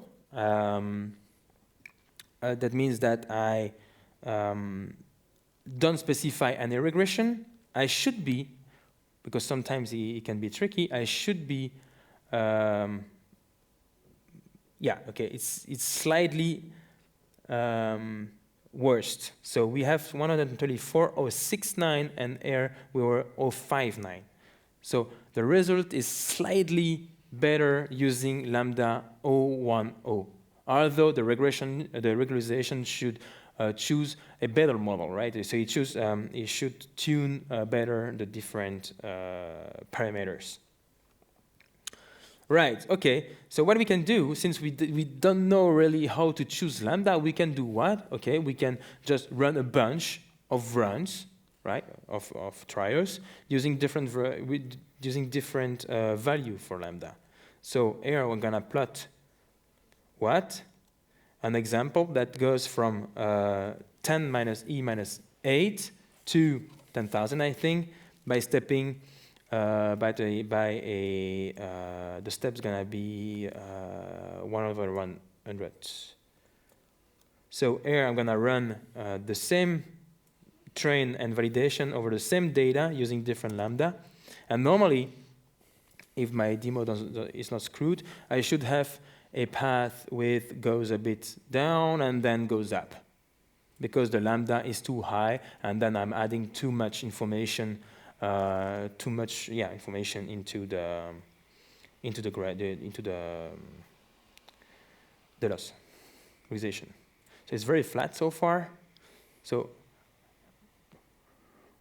I see it failed yesterday 1 or 2 times. Normally it should be okay. At some point it should go a bit down. As you can see here, it goes up, and it's screwed. So, right. So this time the problem is that normally, so the chart should go a bit down and then up, because lambda should remove some weights out of the problem. And right now, it doesn't really, or it cannot really be seen. But if I ask for the best lambda there, actually we cannot really see that. The line is almost flat. It goes a bit down, but not too much. Actually at 10, it went a bit down, but we don't really see it, by the way. Anyway, okay, just for the demo, so let's say lambda can be chosen completely randomly like this. I just chosen a bunch of lambda and tried to run on that. But what does that mean is that you're still in the unknown land. You don't really know how this lambda can be chosen, and so you don't really know if you are safe for the future, right? So if you have new data, what can you do, right? So is it robust with new data? So this is the idea of cross-validation. So cross-validation is not always, so it's very important, but it's not always interesting to use, mainly when you have a lot of data. Sometimes cross-validation is not important. However, if you have a lot of data, but you have a lot of columns, like in Genomics, for instance, or in social network or whatever, or in a recommendation system or whatever, right? You have a lot of columns. That means that cross-validation can be interesting. And this is the K-fold that we've shown previously, this, this pie chart with 4 slices in it. So to do some cross-validation, we take a prediction set, we take a learning set, and in the learning set, we split it in 4, and we run the algorithm on 3 of the 4th parts, and we validate on the 4th one. And we create 4 versions of this permutation. So here, I have my prediction set, my learning set. I dedicate only 10% for my prediction set, which is just used at the end of the process to check if I'm robust with new data. So the idea of cross-validation is to find lambda, right? Not to find a model. This is a step before. I want just to run my algorithms on several versions of my data set just to find which lambda I should use, and then I create the model using my lambda on the learning set. So to do that, I'm using a random split to create 4 slices, like this. I have 4 faults. I'm going to do what? I'm gonna ask the Spark context to union 3 of them and keep the 4th one as the validation set. So I have 4 cross-validation examples. Then I'm creating a bunch of charts to show how good they are. Right? And then I'm gonna run the algorithms on a bunch of lambda like before, when I drop the 5 first, by the way, the first 5, and then plotting the results. And by the way, I will take as an aggregation of the data the summation of the results of each validation. So if I run that,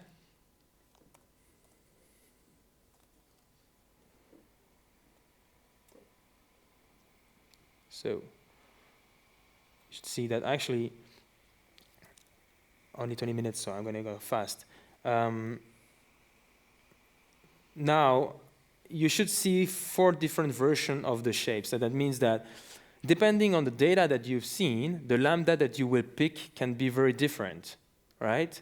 But the more force that you have, the more robust you will be against new data sets, right? So running these algorithms on different versions of your data can add some variance also in the prediction of the hyperparameter. So here, for instance, we have this chart there, which is already decreasing, although the other are quite flat, right?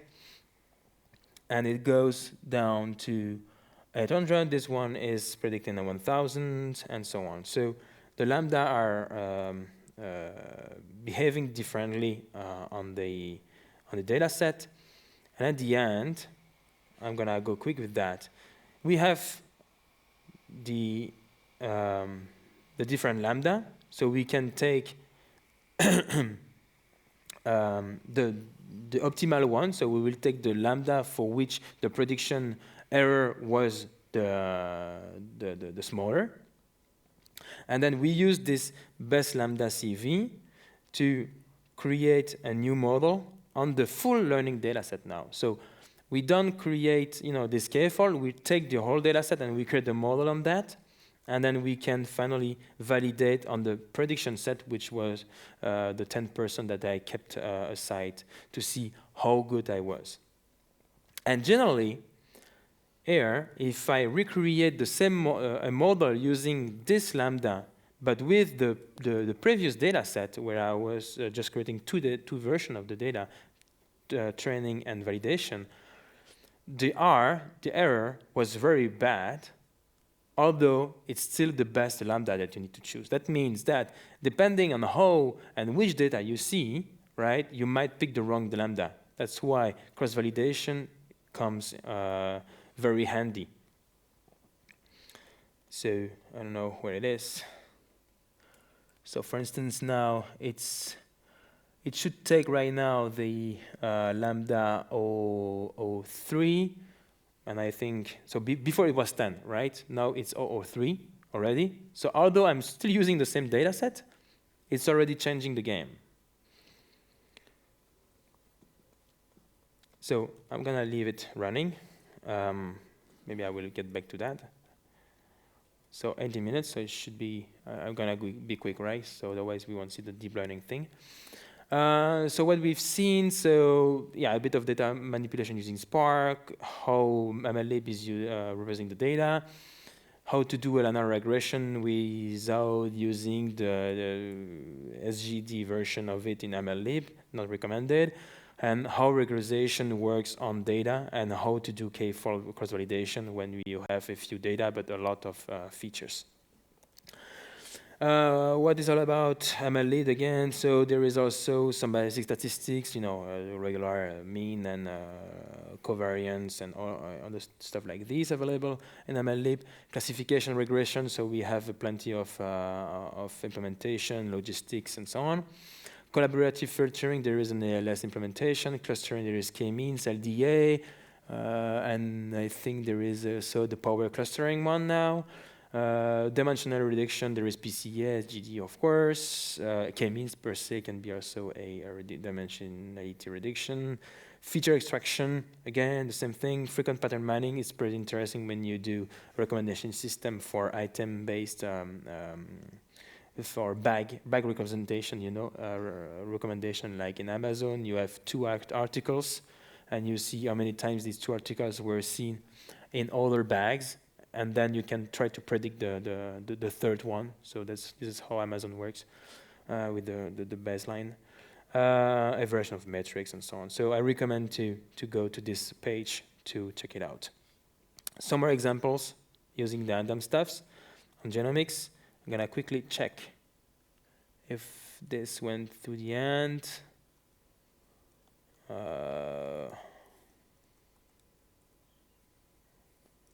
So yeah, it picked the 03. It's almost done, by the way, but we will run out of time if I leave it. So there you go. Okay, so we intended to show you some more notebooks. We're running out of time, so I will go quickly through one more example to show you basically how you can combine different methods. We've seen that if we have many features, we have a problem to fit. When we're thinking about genomics data, because we have some work in this area, we're thinking about people, so the samples are individuals, and we look at all the variable positions along the genome. And so we're talking about tens of or hundreds of millions of features for a single individual. And well, you know, we have maybe thousands of such samples available today in data sets. So it's really highly dimensional. So it's a lot of data, so distributed computing makes sense. It's very few samples, so machine learning and the techniques we have seen to optimize the way you model your response is really valuable there as well.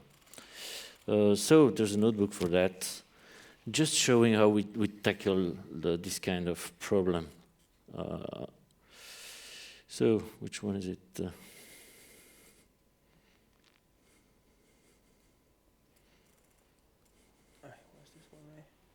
It was this one. On the right. Wasn't it? No, that's it. No.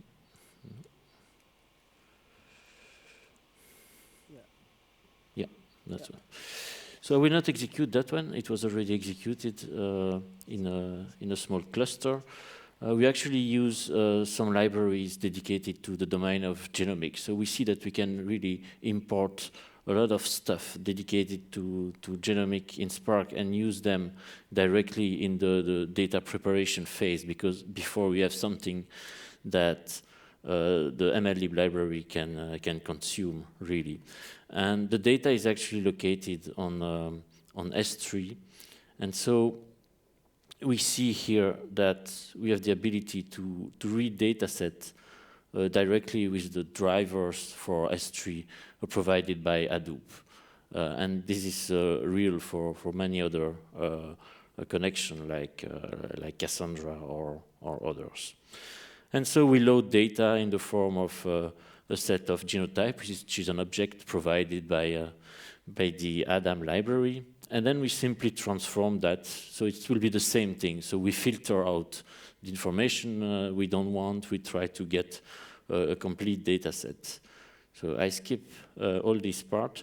What is interesting with this case is that you have samples, and these samples come from different populations in the world. And it's very important to be able to discriminate those populations for the simple reason that the genomic background is really driving many things related to medicine. For example, drug response will be different in different populations. And you know that diseases also are different in different populations. Some populations have been selected to be more, you know, tolerant for lactose than others. So there are really some some deep differences, and it makes sense when you want to analyze data to be able to discriminate populations. And that's the purpose of this. And the way we do that, because we know that we have so many features and that it will be so hard, and there is so little information encoded in a variant at a single position on the genome, you want to group them together. So reduce the number of features from millions to a few dozen. And to do that, we use actually k-means, which is a way to try to find clusters, natural clusters in the data, just from the data.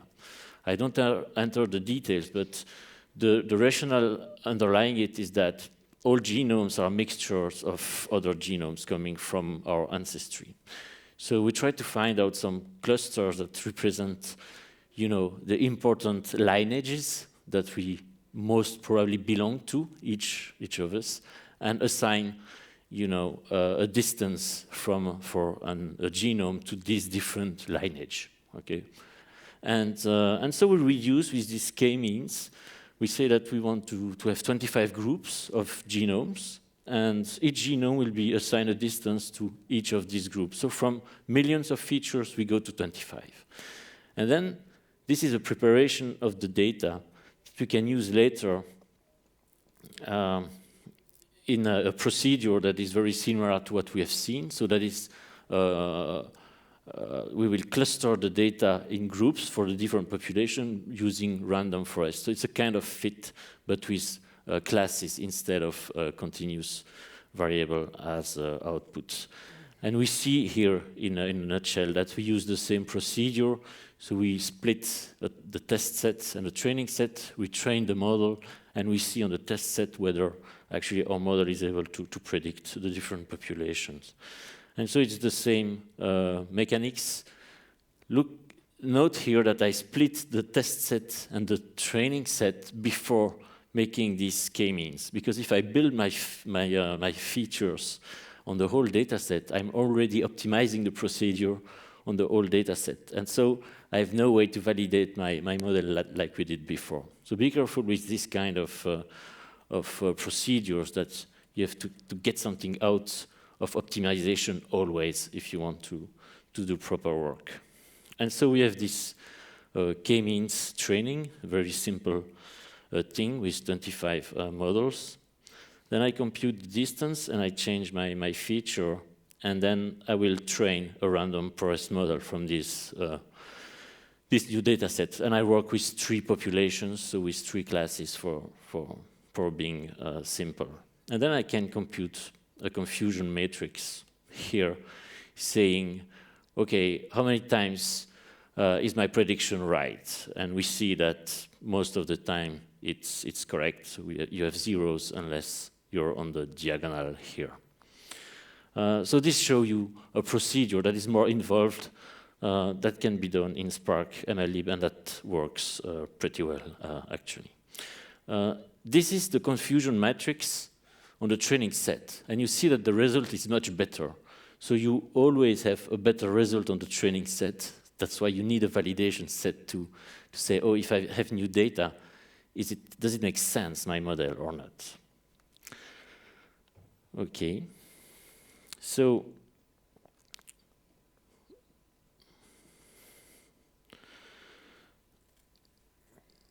out of Spark and MLlib, you've seen quite a few things, and you've got pointers to every method available in the documentation. There are other libraries that can do machine learning, maybe better in some cases. So it's worth knowing about them.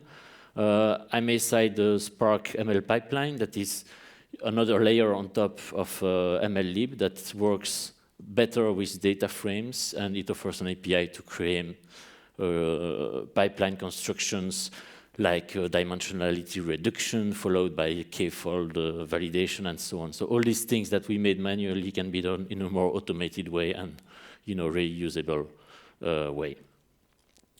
There are other products from MLlib as well, the ML Keystone, which is also a pipeline, but with more type checking and chainable APIs.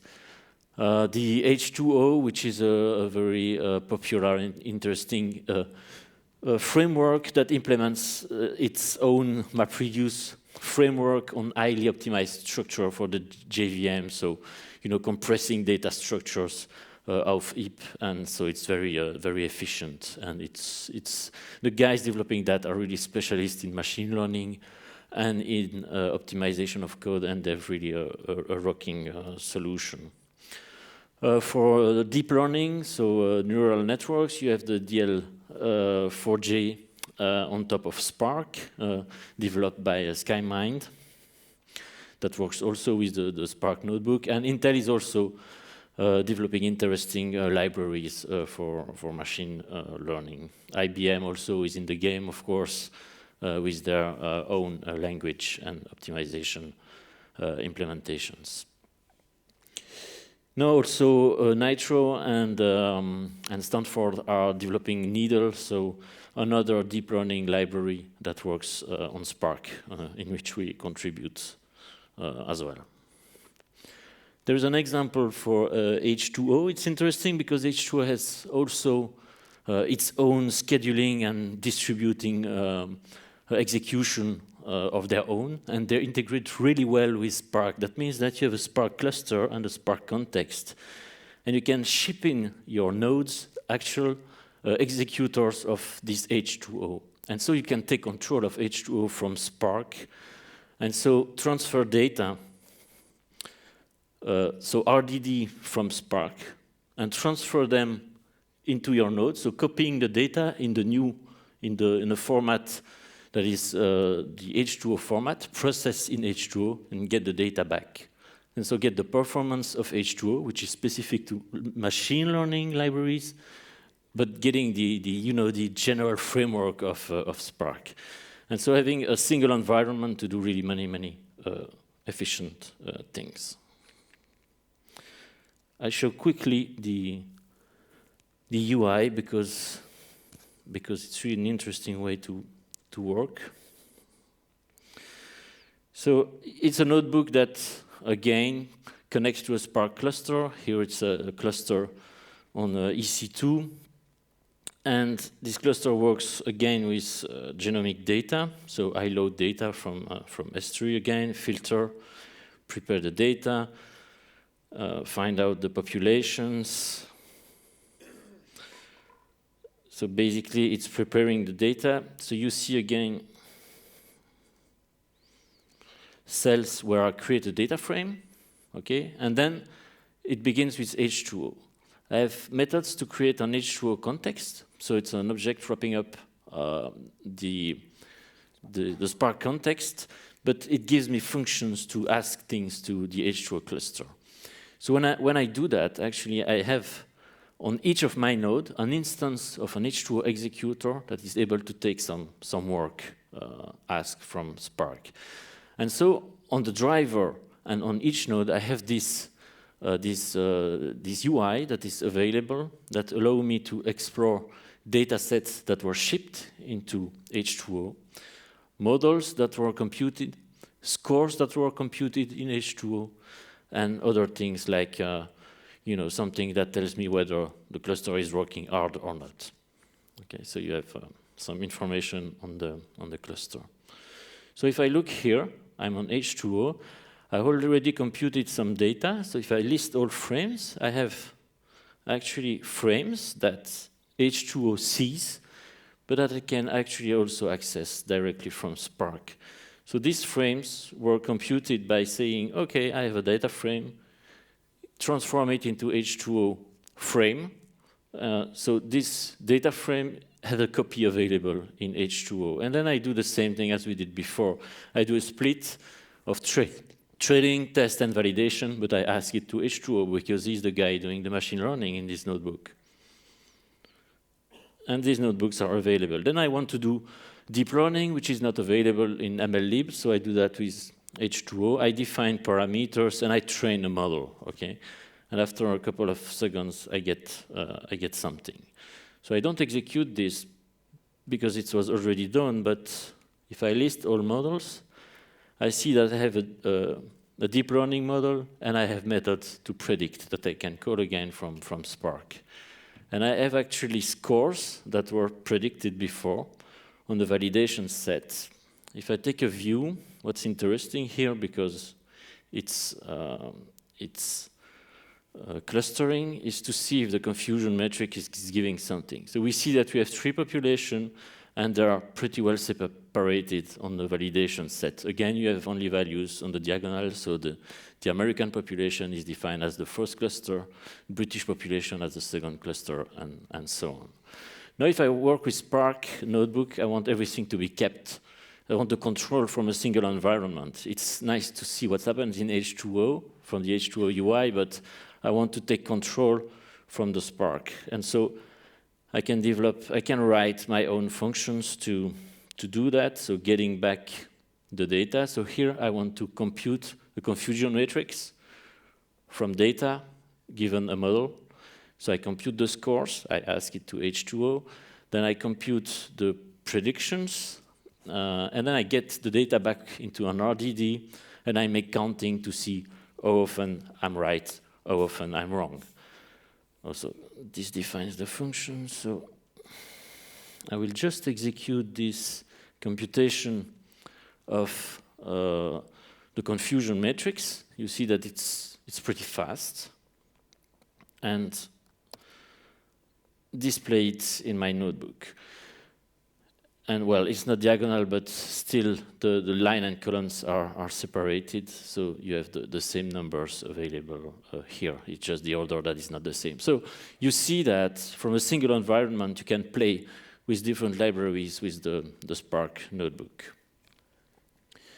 Okay, that's what I wanted to say. A quick wrap-up. Yeah, I guess that we we can wrap up straight to the end because we're reaching the end of the time. Anyway, the slide will be published, so you're free to go over them. It's just a small wrap-up. Yeah, some things that we do at Dataframe is that, we have these notebooks, and we have the need for this kind of team in order to be able to process some data in an environment in production. So we need ops, we need data scientists, we need data engineer, we need a web engineer to create the web services, manipulate the database and so on. So, and our product is actually generating and streamlining this processes through the different steps of the prediction environment. So yeah, this is our product anyway.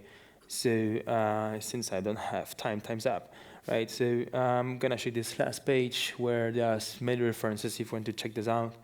There is a Spark notebook, which is a neat way to start using Spark. So if you go to sparknotebook.io, you can just shape the version that you like, and then you can also check this out there. So there are so many pre-built available for you for different versions of Hadoop, Spark, and so on, Scala as well. So yeah. By the way, we've written a blog at TypeSafe last month or so, and we also been invited by O'Reilly to give an online training. It's gonna be a 5 or 6 hours online on a pipeline going from the data in Kafka, for instance, go through Spark Streaming, Cassandra, and Spark, machine learning, and finally web services using Akka and so on. So we'll publish this slide, so the form is over there. So you can just fill in your information if you want to get notified about extra information about it. It's not registering to the training, of course, just information. And it's related to a training that I gave in August this year in San Francisco with Confluent and Mesosphere and so on. So if you want to join in, just feel free to go to this page and register for some information later on. And that's all about it. Yeah. So thank you. Thank you.